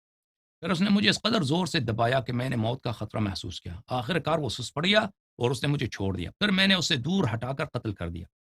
اسی دوران میں مسلمانوں میں اضطراب پیدا ہوا تو میں بھی اسی اضطراب کی زد میں آ گیا. اضطراب دیکھیں, یہ جو اضطراب کا بتا رہا ہے نا, یہ غلط ترجمہ کر رہا ہے. عربی جو لفظ ہے وَانْهَزَمَ الْمُسْلِمُونَ وَانْهَزَمْتُ مَعَهُمْ, وہی جو قرآن میں سورہ توبہ میں آیہ نمبر 25, 26, 27 میں ہے کہ مسلمانوں نے جنگ حنین میں فرار کیا ہے. تو دیکھو اس مولوی حماد کی شیطنت دیکھو, وَانْهَزَمَ الْمُسْلِمُونَ وَانْهَزَمْتُ مَعَهُمْ, مسلمان فرار ہو گئے, میں بھی مسلمانوں کے ساتھ میں بھی فرار ہو گیا. تو اس کو اس طرح ترجمہ کیا کہ مسلمان مضطرب ہو گئے اور میں بھی اضطراب میں آ گیا, اضطراب کی ضد میں بھی آ گیا. تو یہ شیطنت ہے ان کے ترجمے میں. ترجمہ یہ ہے کہ میں بھی فرار ہو گیا, مسلمان بھی فرار ہو گئے. وہی کون سا فرار جس میں قرآن نے کہا ثم بلی وضاقت الارض علیکم بما رحبت, زمین آپ کے لیے تنگ ہو گئی تھی, زمین جو بہت وسیع آپ کے لیے تنگ ہو گئی تھی. بلے ثم ولیتم مدبرین, اور پھر آپ لوگ بھاگ گئے. اچھا, تو اس کو بھاگنے کو جو ہے اس سے ترجمہ کیا کہ اضطراب. دیکھیں ان کے مولوی کیسے ان کو بیوقوف بناتے ہیں. میں نے اچانک میں نے اچانک عمر کو لوگوں میں دیکھا تو ان سے پوچھا کہ لوگوں کا کیا حال ہے. انہوں نے فرمایا اللہ کا ایسا ہی حکم ہے. قال امر اللہ, اللہ کی جانب سے اللہ کا حکم ہے. اللہ کا حکم یہ نہیں ہے کہ تم فرار کرو. میں نے عمر کو بھی دیکھا. تو بھائی صاحب آپ کہہ رہے ہیں کہ صحابہ نے جنگ کیا, مانتے ہیں صحابہ نے جنگ کیا, ان میں سے بعض صحابہ نے جنگ کیا, سب نے جنگ نہیں کیا. بعض صحابہ تھے بھاگنے والے. تو یہ آپ کی بخاری کی حدیث ہے کہ عمر بھاگنے والوں میں تھا. عمر بھاگنے والوں میں تھا جن کا جو ہے اللہ رسول, جن کا جو ہے وہ مذمت کیا کس نے کیا, اللہ تعالیٰ نے قرآن مجید میں کیا.